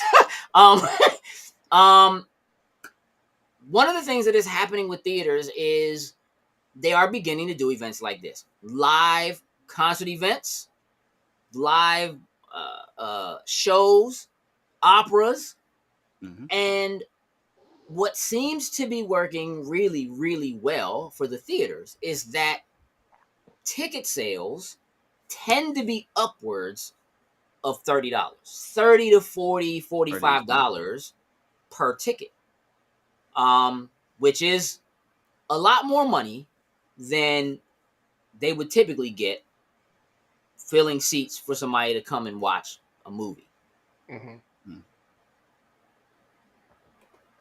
Do we think that this trend is going to become more normal as we spin out of and back into the pandemic that is over but isn't? Is this, let's see, Zana said tickets at most theaters were $35, Cinemark was $42. J. Robert Dean says they've done these for years, they're just doing them far more often and for more than the old $20, $25 a pop. Yeah, I mean, I think it's something that's more prominent. I think that I think the circumstances have changed. Fathom Events has been doing stuff like this for a long time. You're right.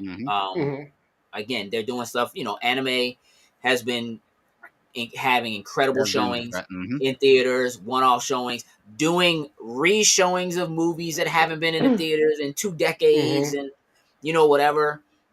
Plays. Right. But plays, live concerts, again, operas, things of that nature being shown in places where otherwise normally you wouldn't be able to see them. And the fact that people maybe are more comfortable in a theater than they are at a concert hall, or paying actual live concert pricing, or in the case of something like BTS, getting tickets can be almost impossible on top of incredibly expensive. Can I understand this a little bit better? BTS isn't going to Alexandria, Virginia's number 9 Regal Cinemas. No, they're just showing the concert.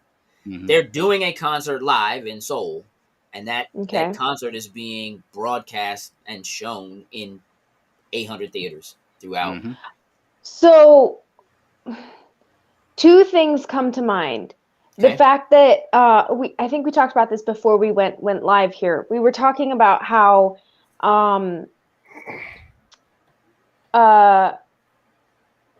it used to be that you might see, like, oh my gosh, what if we live in New York and Leonardo DiCaprio lives in New York and he might be in this theater right now watching Titanic with us. Like, you never know.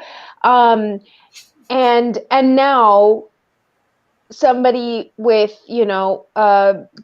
250,000 followers maybe on TikTok or YouTube or something like that could be going to the red carpet event to meet Leonardo DiCaprio. Sure.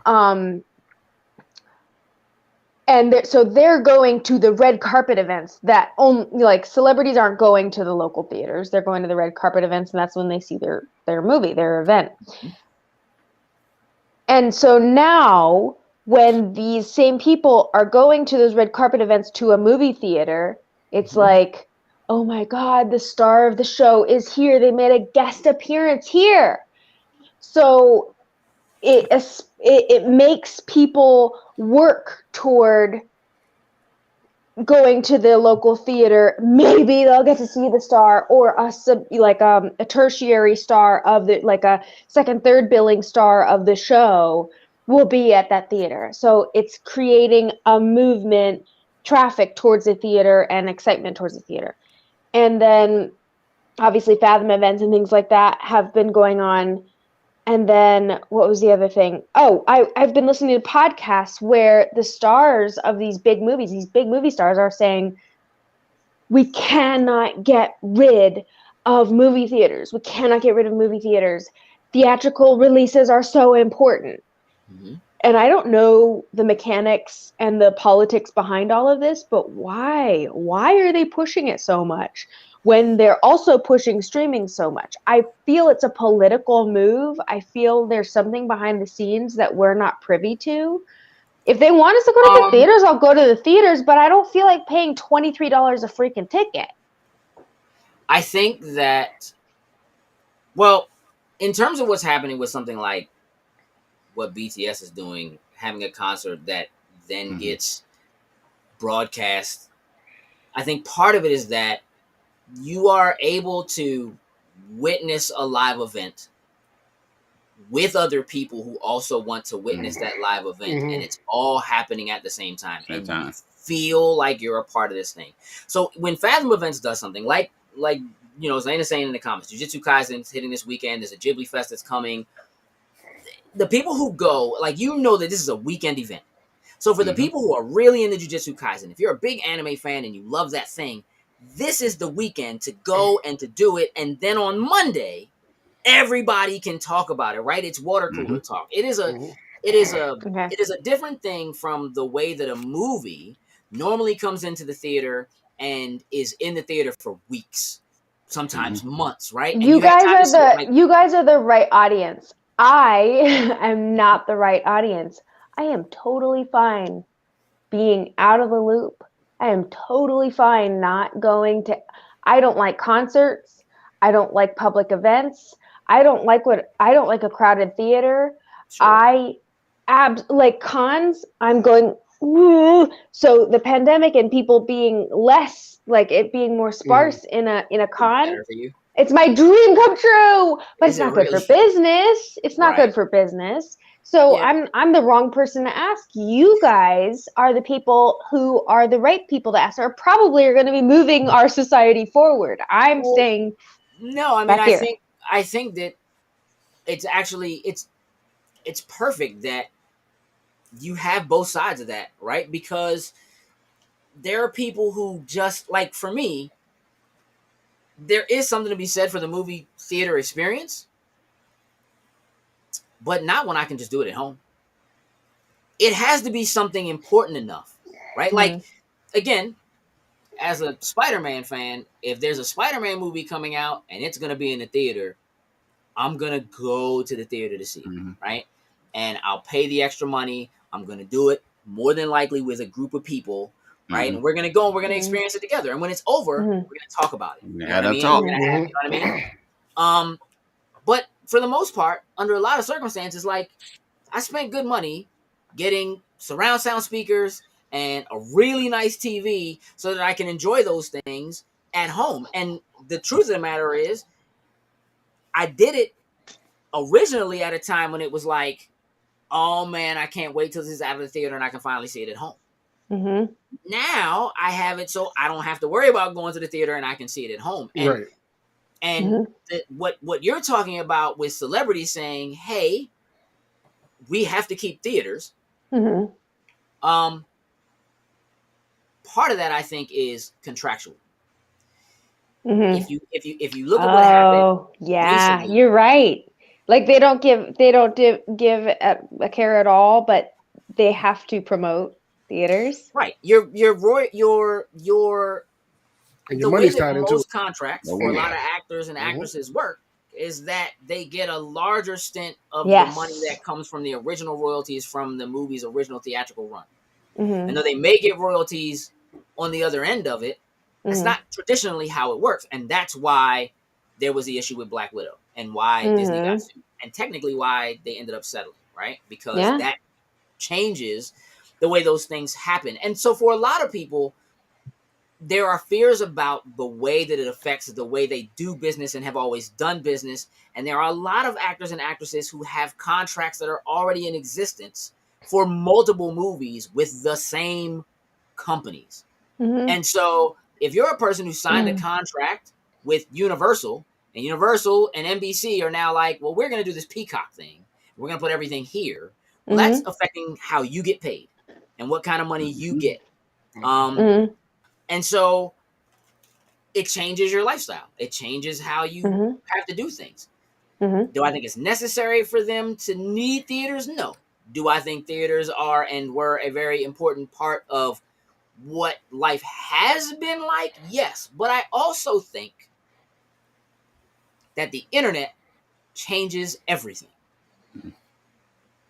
And so what people would go to the theater for, because it was the only way to get what was considered the cinematic experience,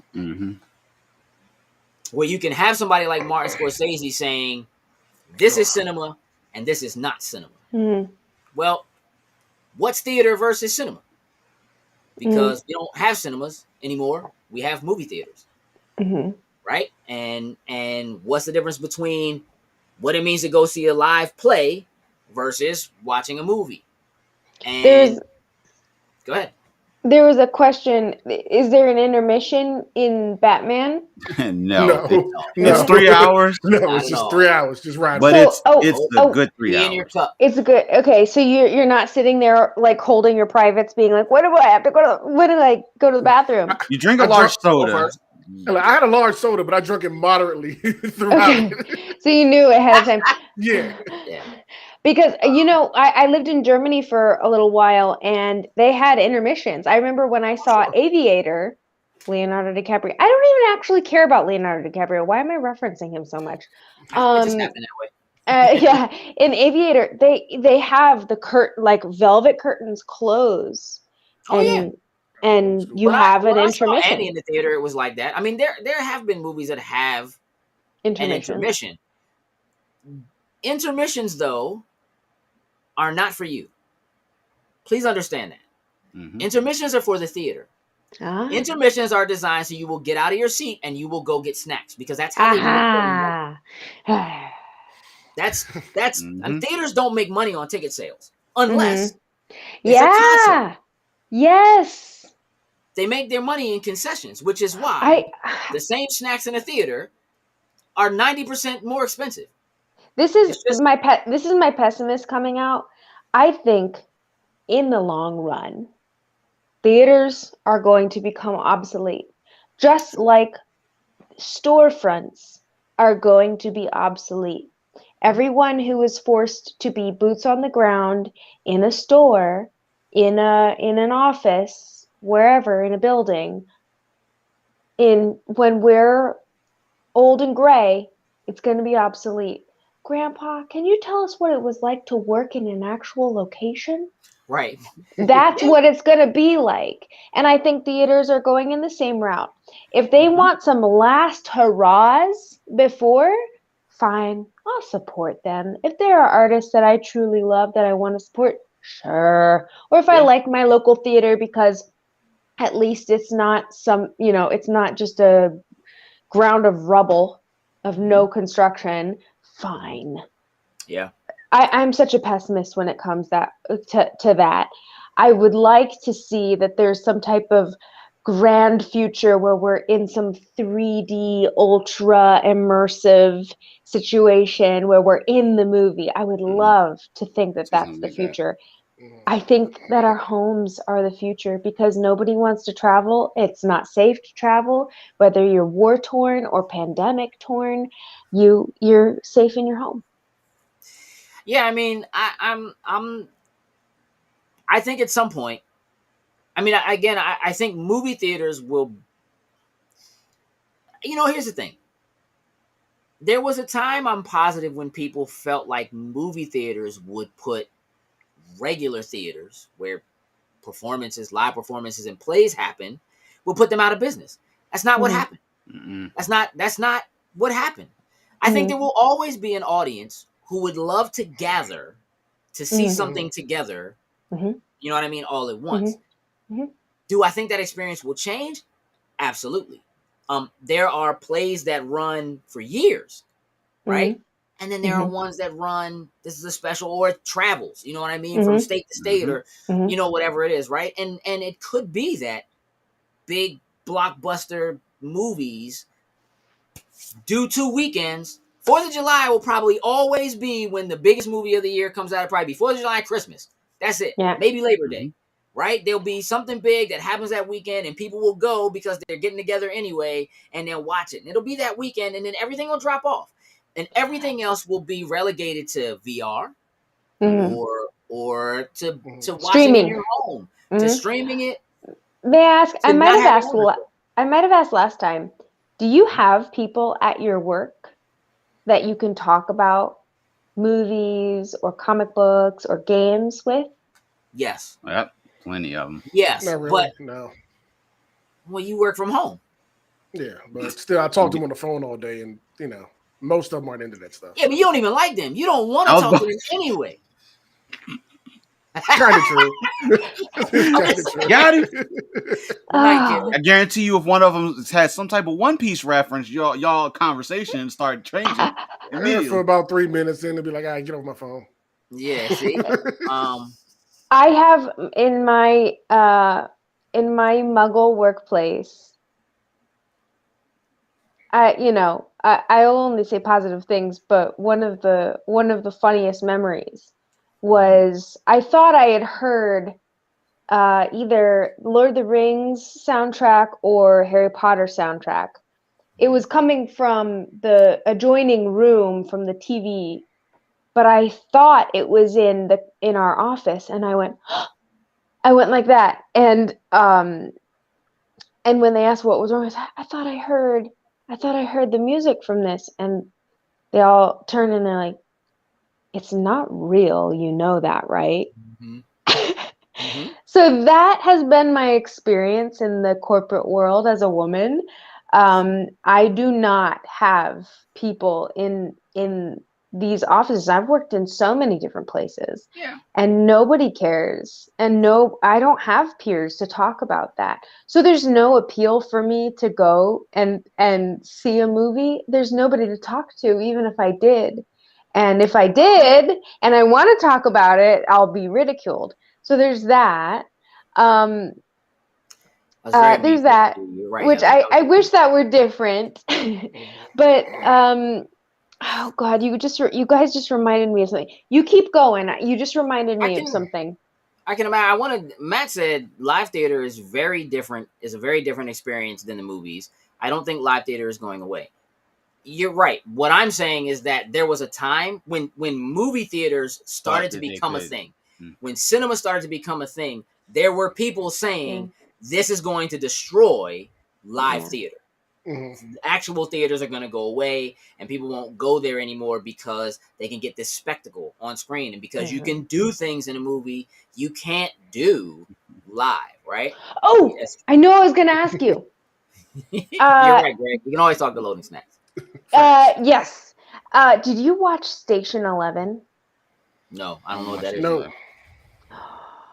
So, in the same type of literature that I like, I love post-apocalyptic, slight fantasy, slight sci-fi style, but very non-fiction like close to nonfiction, where it would be likely that something like this would happen. I like that. Okay.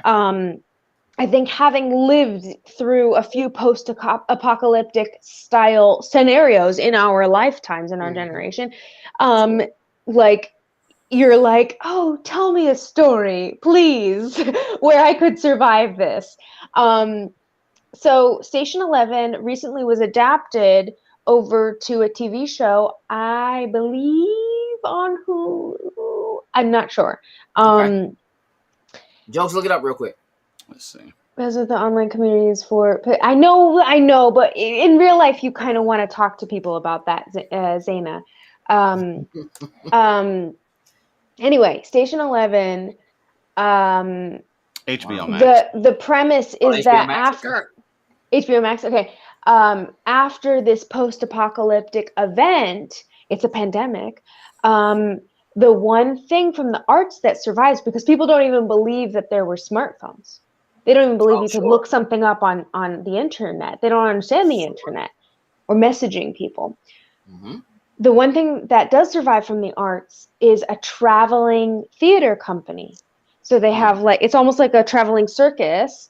Like imagine A Bug's Life. They're traveling little circus. And they do depictions of plays we would have seen now. But like kind of art house style, and they are superstars. They are celebrities amongst these post-apocalyptic communities, and there's a whole creed that runs through Station 11, the show, that is based off of a comic book that someone writes before the pandemic, before the apocalypse. Yeah, and people believe it's like a Bible. But yeah, it makes you think, like, maybe live performance and performance in general that we would want to view would survive even the worst conditions. Oh, absolutely. I mean, I'm a firm believer. It's gonna sound a little. The greatest thing we ever made as humans is music, and it will never go away. We didn't need any of the electronic doodads that we have now in order to do it. And when there isn't anything else, when there's no other way to communicate, there will be some form of music. I think that those kinds of things, being able to perform live, to speak to people in live circumstances, will I think it will always transcend in some way. The internet makes it so that, again, we can have conversations like this right now that otherwise we wouldn't be able to do, and have great conversation with all these people who are hanging out with us right now, right?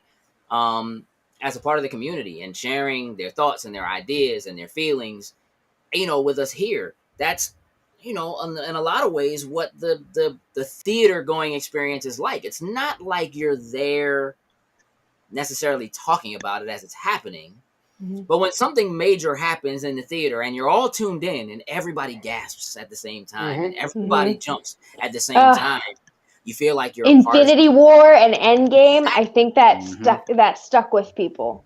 Exactly. And so it's there is something to be said for what that experience is versus just doing it at home or being by yourself, right? Again, you could go see the Batman by yourself. You could. But it wouldn't be the same, right? So it's different. Heather says you might like the book The Stone Sky by N.K. Jemisin. Oh, I've heard of that author. I have been looking for recommendations because the books that I've read that are in that genre.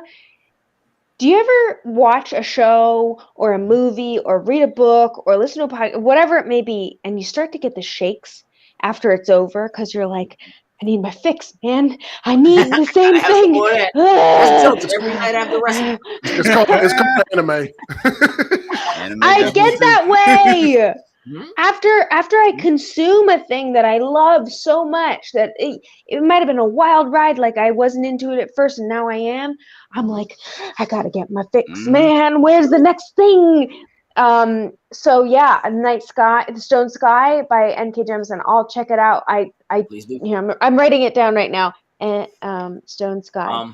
J. Robert Dean said, yeah, the taiko drums that you were talking about in the beginning started as a method of communication before transitioning into a musical form. I mean, again, a lot of it is just, look, we'll always have some way of communicating with each other. I do think, again, the internet makes things so different. For everybody who's hanging out with us right now, they could be watching something else. They could be tuning into something else. There was a time when my life was controlled by what was happening Thursday nights on NBC.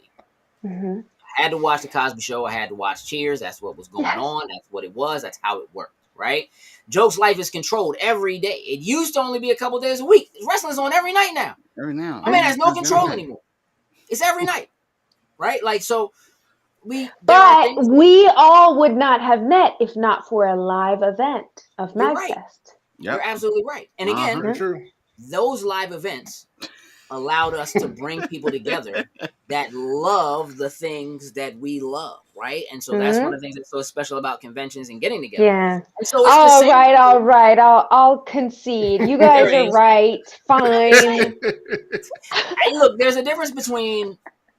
There's a reason why I always try to see my movies on opening night, because the kind of movies I like to go to, generally the people who go at midnight or opening night are all they're convention kind of people. They're people who know it through and through. I love those people. Why don't I do what you do? I used to like book, especially for book releases, because I was I was a sheltered, disciplined child, so book releases were allowed. That's fair. And I would just be sitting there like, I studied what parallels it would have to classical literature, and I believe there will be a plot twist on page 94. Like, I was that person, and I am that person. Yeah, for books or for movies and TV shows too. I love that. It's terrible for me. It actually ruins stuff for me. Sometimes. I know, but it's so fun. Yeah. Rob said, I heard the Berenstain Bears is a good book. Or is it... Listen, we're not doing the Mandela effect today. We're not doing that. We're not... what is that called? The Mandela effect? Because... Oh, yeah, we don't... Mandela effect. 6 other screens on right now. The attention span is broken. Yeah, absolutely. Can I tell you that your attention span is not broken? Your attention span is special. You are able to pay attention to multiple things at one time, which is a thing we did not used to be able to do. And is a thing that used to be frowned upon. Focus. Pay attention to this one thing, and that's it. Thing. No. Hey, Did you get in trouble? Did you get in trouble for in school for like doodling while the teacher was talking? Because I did. I didn't, because I didn't doodle. Listen, let me explain something to you, Babs. I'm gonna tell you something. My mother is the teacher who the bad kids got sent to. I did not. I was a well-behaved. I mean, I had my moments. We all do, right? Yeah. But no, I was well-behaved, but I think all collectively we could agree our brains work differently than a lot of other people's. And we're able to actually do incredible things, but we just kind of do it a little differently than other people. So there were ways that where traditional ways of doing things where people were like, no, don't do it that way. And you'd be like, you don't understand. I can do it this way and I have to do it this way. Right. Whether it was how you solve a math problem to how you carry your backpack to what you're consuming at the same time watching, 6 screens at once. Like we all kind of had non-neurotypical ways of doing things. And in our generation, we were ostracized for that. But now kids are heralded for that. Well, it's to answer your question, Gage, right? To answer your question, I have 4 screens. 4 screens. I have 4 right now. Yeah. I have 1, 2. I got 3. Technically 3. Right yeah, now. that's right. Yeah, I got 4. I got 3. So I'm not wrong. We're definitely not neurotypical. We perform in different ways than we were taught to perform. When I was working in the school system, I helped facilitate a class called Teaching Students with Special Needs. And one of the most important things that I learned out of that class was that, like, kids who have or are considered to have ADD or ADHD at the time, and even now, a lot of times are considered people who just they can't focus, they can't pay attention.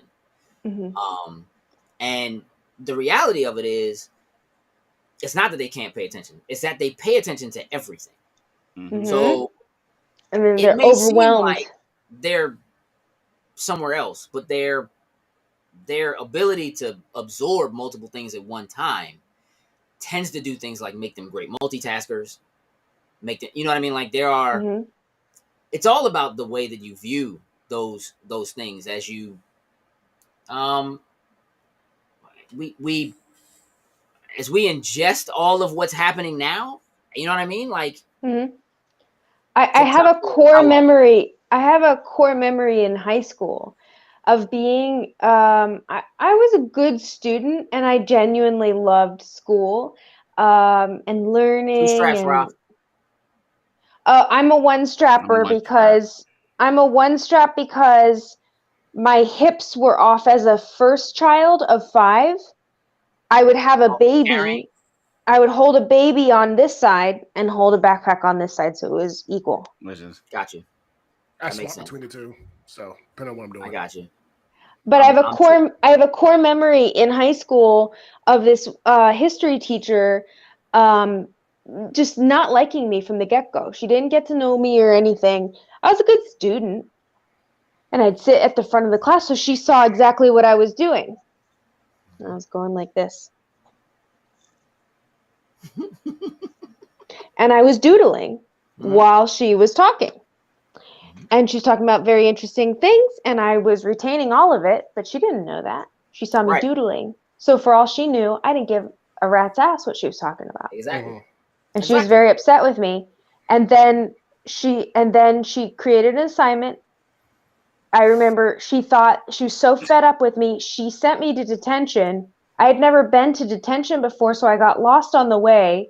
And the person was like, "Go back to class. You're not going to detention." What did she do? Why would she do that? And I was like, "I don't know." And I just walked right back. I walked right back, and she's like, "Wow, you bad kid." And I turned in the assignment. The assignment was talk about the different points of Martin Luther King and Malcolm X. And I created a paper because I had so many thoughts on it that it got submitted to a contest and won. And she was like, "You were listening to everything I said?" I was like, "Yeah, the only way I can retain is if I doodle while you're talking. Otherwise I can't hear you." Right. And she was so nice to me after that. Yeah. And I was just like, I didn't hold any anger against her. I was just like, oh, she just didn't get it. She didn't understand. She didn't know. But teachers now know that. But back then, I was sent to detention for it. Yeah. Well, because she was taught that what you were doing was disrespectful. Yeah. Right. But I wouldn't be in the first row during that unless I knew that I was listening. Yeah, that's kind of ballsy. Yeah. and I want you to know that there are some kids who are that disrespectful that they will sit in the front row and ignore you. And doodle and just ignore. Everybody's I think man. I think that's the optimist and pessimist in all of us. Like I would look at somebody who sits in the front row and I'd be like, good for you. But then I'd see how bad they are and I'd be like, man, humans are rotten. Doctor Who said women are supposedly better at multitasking than men. I think both are good at it, but we have created a narrative that men are bad at it, so men rise to the expectation and they're bad at it. Yeah, I don't think men are good at multitasking. I mean, I think they could be. I think if you told a man you're shit at multitasking, they'd say, "The fuck I am," and they would be good at multitasking. I don't know. I don't know. I would. If you told a man at his job You are not going to get a raise unless you're able to balance simultaneous priorities. Sure. Then they'd be good at balancing simultaneous priorities. That's just multitasking. I mean, I just think That's some of the cats I work with. I think that women can multitask more things. Like, I'm not saying that men can't do it. Think about how much stress saying modern men take on. How many things that you have to balance in your own brain. I know because we have subscribed it to that is a man's job to be you need to know I'm doing stereotypical gender roles here, but you need to be taking care of this, taking care of that. When is the next oil change for the car? When do you need to pay your taxes? Did you pick up the trash this day? Did you put out the trash this day? Did you do this at work? Did you make sure that you went to your doctor's appointment? Men are multitasking. That's not multitasking. That's thinking about all the different things you did at one time. It is multitasking. It is multitasking. Thinking about it. Thinking about it and doing it. Yeah. It's not but you're not. You're doing it. You're doing it. Isn't the same thing as taking the trash out while doing something else. Yeah. You understand what I'm saying? It's doing multiple things at one time. That's not to say that they don't have multiple things on their plate. I will concede one thing. If you ask a straight cis male, what are you thinking about? They'll be like, nothing. And they're really thinking about nothing. Probably totally. Or they're like, well, I wonder if dinosaurs farted.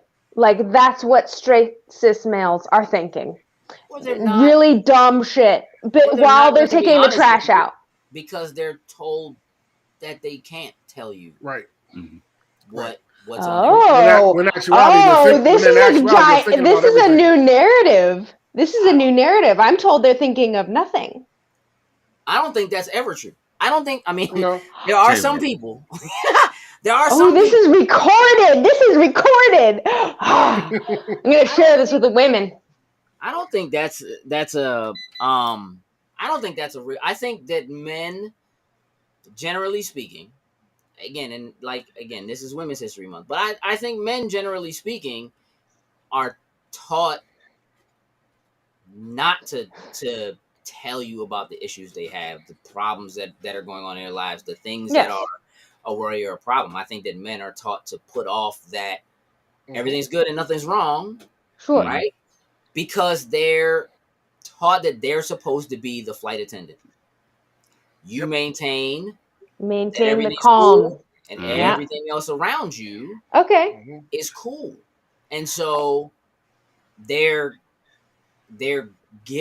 receive a bad rap. But that is multitasking. My dear, that is multitasking. It is. It's a task to do that. If you told a stewardess or a flight attendant that they are not multitasking, you would be slapping them in the face professionally. No, you are multitasking. I'm not saying they don't do it. I'm not saying they can't do it. I'm saying I think women do it better than they do. I'm not saying they. Fine. We'll take the trophy, God. Yeah. I like that, Matt. Let's fix those gender roles. Yeah, I think a lot of times.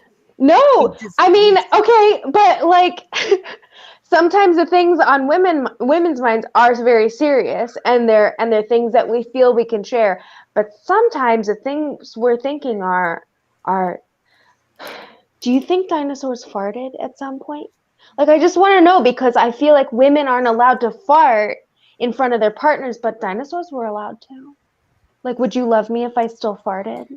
And then the man is like, can you just keep some of your thoughts to yourself? I'm like, I don't care, let it rip. Really? I'd rather you do that than you explode. Like, don't keep that. Don't hold it. I'm just multitasking so much. I'm thinking these thoughts, and I just need to release them. Yeah, I don't. If it smells bad, I'm gonna tell you about yourself. But I'll tell you. You're gonna know. I will know not to cook that again. It's what killed the dinosaurs. The farts are socialized to have balance. Yeah, yes. If we're being serious, sure, we'll take the trophy. We're good at multitasking, and men are less good at multitasking. But I don't think men could hold the corporate jobs that they, or the high level position jobs that they have to this day that are paid more, more for men than for women. I don't think you could do all of that if you weren't good at multitasking. You are good at multitasking. It's okay. You guys can't take the compliment. It's so cute. Yeah, I can't either. I think too much credit. No. I don't think I think we're all humans and we're all capable of the same tasks. Exactly. However, I think you're right. You're not allowed to talk about all the things that you're balancing on your mind because men are supposed to be those rocks. However, if you did want to share your dumb thoughts with us, I think most women would find them hilarious and great. Like, do you think I could run to the stop sign and back in less than, like, do you think I could do it in less time than the Flash? And women would be like, oh my God, you're so stupid. Yeah, I don't think men. I think men just try to do it. Like, I don't think they. And then the process goes through their head. Like, can I actually do this? Yeah. Like, am I really going to try to do this right now? And the woman is thinking, are we going to last as a couple? And he's like, can I run to that stop sign in 0.3 seconds? Like, share your dumb thoughts with us. That's fine. See, J. Robert D said, now, see, my wife complains I share too many of my dumb thoughts. But she loves you because of it. Yes, I agree. I'm getting ready to run to the stop sign right now. I'm going to the stop sign. Matt Sauer, he got to spend quite a lot of time with me. He got to see what comes up in my brain at any time. We even played a board game. Oh, such a great game. Oh, I don't remember what it was called. It's a new board game that I got to play with Matt Sauer. It was fantastic. It's basically, oh my God, the same brain fart that I've been having tonight. So you pick a card, you roll the dice, and it goes into the categories. So it's like categories. And then you have to name things in that specific category. So the actual names of cartoon cats, 10 of them. And then somebody raises the ante. I can name 11 of them. Geek out. I can, name 4 of them. I can name 5 of them. I can name 6 of them. And then you keep on going until somebody's like, I can't name more than 6 of them. And then you're like, okay, here. And then you move up a point. But you brain fart. You're like, what are cartoon cats? What are all their names? But it's like specifically just cartoons. Yeah, got it. So he's seen how crazy my mind works when it comes to thinking about every little thing that can come up in your brain. So he knows how crazy the woman's mind is. I can only imagine that we're kindred spirits, and you guys' brains are just as crazy. No doubt. There's no two ways about it. Brain fart that killed the dinosaurs. Not all at once. The mental stress of those tasks is real. Absolutely. And we have some tasks we have to do. Okay. We're gonna shut the show down. Mm-hmm. Before we shut the show down, I need everybody. I want you guys to go check out @Mina Art. I'm gonna Jokes. If you could grab her caption out of the captions and put it in the chat, I'd appreciate it. Mina is really awesome. She's been working really hard on her art and her Etsy store, and she draws some really incredible, especially some really dope gender bent pieces, which I have one sitting back here. Mina's awesome. She's really good people, and please go and just show her some support. I'd really appreciate it if you did that. Next week, Shady Hayes is going to be our guest next Wednesday. Hazel! Shady's going to be hanging out. I love her. So we're going to be talking about all the stuff she's got going on. She's got a lot of stuff going on. A lot of stuff. Yeah, she's always got stuff going on. Yeah, Greg, her art is dope. Please just hit her link tree and follow her across the board. Absolutely awesome. Please take a moment, Jokes. Put Babs's beacons link up, please. For everybody who's here and hanging out with us, please click on Babs's link, and follow her across the board if you're not already doing so.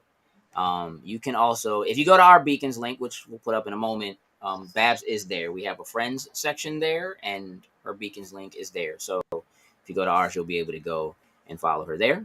Doctor Who said, I would love to chat up Babs. Her mind is interesting. No doubt. No doubt. Hey, listen, a couple of things I have to do before we go. One, Mike Tyson put out Mike Bites CBD gummies. They are little gummies shaped like ears with a bite taken out of them. That's dope. I saw that earlier. I was like, they are weed gummies. And this is a real thing. And I think it's genius. Yes, I'm surprised it took this long to do something like this. Well, listen, I gotta get he had a conversation with Evander Holyfield about doing this. And Evander was like, I could get with that. I don't know if Evander's getting royalties. I don't know if that ear is shaped like his. I have to get that for my family. That's amazing. Bro, it's hilarious that's a real life thing. And I just wanted y'all to know. I felt like Holyfield needs a cut. I'm almost positive he is. This wouldn't be possible. They talked about it. Like, they literally, the two of them sat down and had a conversation, and they talked about it. Yeah, Tatiana. Yeah, CBD, Tatiana. straight up weed gummy. Mike Bites, y'all. Listen, one more time. Look at this bag, bro. Mike Bites. It's amazing. Tyson. Amazing. Mike Bites, oh man. I love that. Me too. We couldn't end this show without sharing that because had to share the Mike Bites. That's a loading snack if I ever saw one. They look sour. They do. Oh, that's gonna be our new go-to movie snack. Oh boy. Oh man. Talking about a movie experience now. So we're gonna have a few ears, and then those Raisinets are gonna look real good. Facts. Yeah, oh man, Mike Bites, y'all. It's a real Gage, thing. if you don't mind, real quick, I just want to send just some prayers and shout out to Toei Animation. They got hacked something very, very fierce a few days ago, so now all their shows are on indefinite hiatus. Which includes Digimon, Dragon Quest, and One Piece. So it was a real bad hack. So who knows? Hopefully, they can find some of people's jobs, some of that kind of stuff, and then get this resolved as soon as possible. But it was a pretty bad hack. So just reruns for the foreseeable future. So at least there's royalties in it. You know what I mean? In some way. Yeah. At least there's that. We were gonna talk about Amy. Darth Maul getting cut from Obi-Wan. Again? Stop it. I mean, not cut by I didn't know. Cut from Obi-Wan. Yeah, apparently he was supposed to be in the new show that's coming out, and his part was cut. I'm glad they cut it. I think it would have been dumb. I don't think we need Darth Maul in that. I think. Well, suppose he was cut for. His part in Clone Wars with Obi-Wan has been so beloved. Do you think that's why people are upset? I mean, I don't know that people are actually upset. I think that people are probably more afraid that it wasn't going to be done right, and it might be better this way. Okay, all right, that's fair. Yeah, that's what I'm thinking. Yeah, J. Robert Dean said Maul was only in the first draft, which look, cut is cut. I think the idea that he was going to be in it, I think they cut it for a reason. I'm gonna leave it at that. Like I think they cut it for a reason. It's probably better that way. I'm okay with it. I don't want to focus, on Darth Maul. I'm past it. Jokes. Mm-hmm. You have a job to do. Yes, sir. So that is our Beacons link. If you are not already following us across the board, Beacons makes it really easy. But not only can you follow us on social media, on our Facebook and our Instagram and our Twitter, and yes, there is a TikTok. But also in our beacons, you will find our MCU chat, which is if you are into any and all things MCU, whenever a major movie comes out, Jokes is always really good at making sure that we have a spoiler section. We always create a post so that anybody who has already seen it and just needs to talk about it and get it out of their system has a safe place to do it without ruining it for everybody else. MCU chat is the place for you. There is a wrestling chat. There is an anime chat. We're busy. We also have Loading Sites Movie Club. Movie of the month this month is The Way of the Gun. That discussion will happen next Tuesday live in the movie chat Facebook group.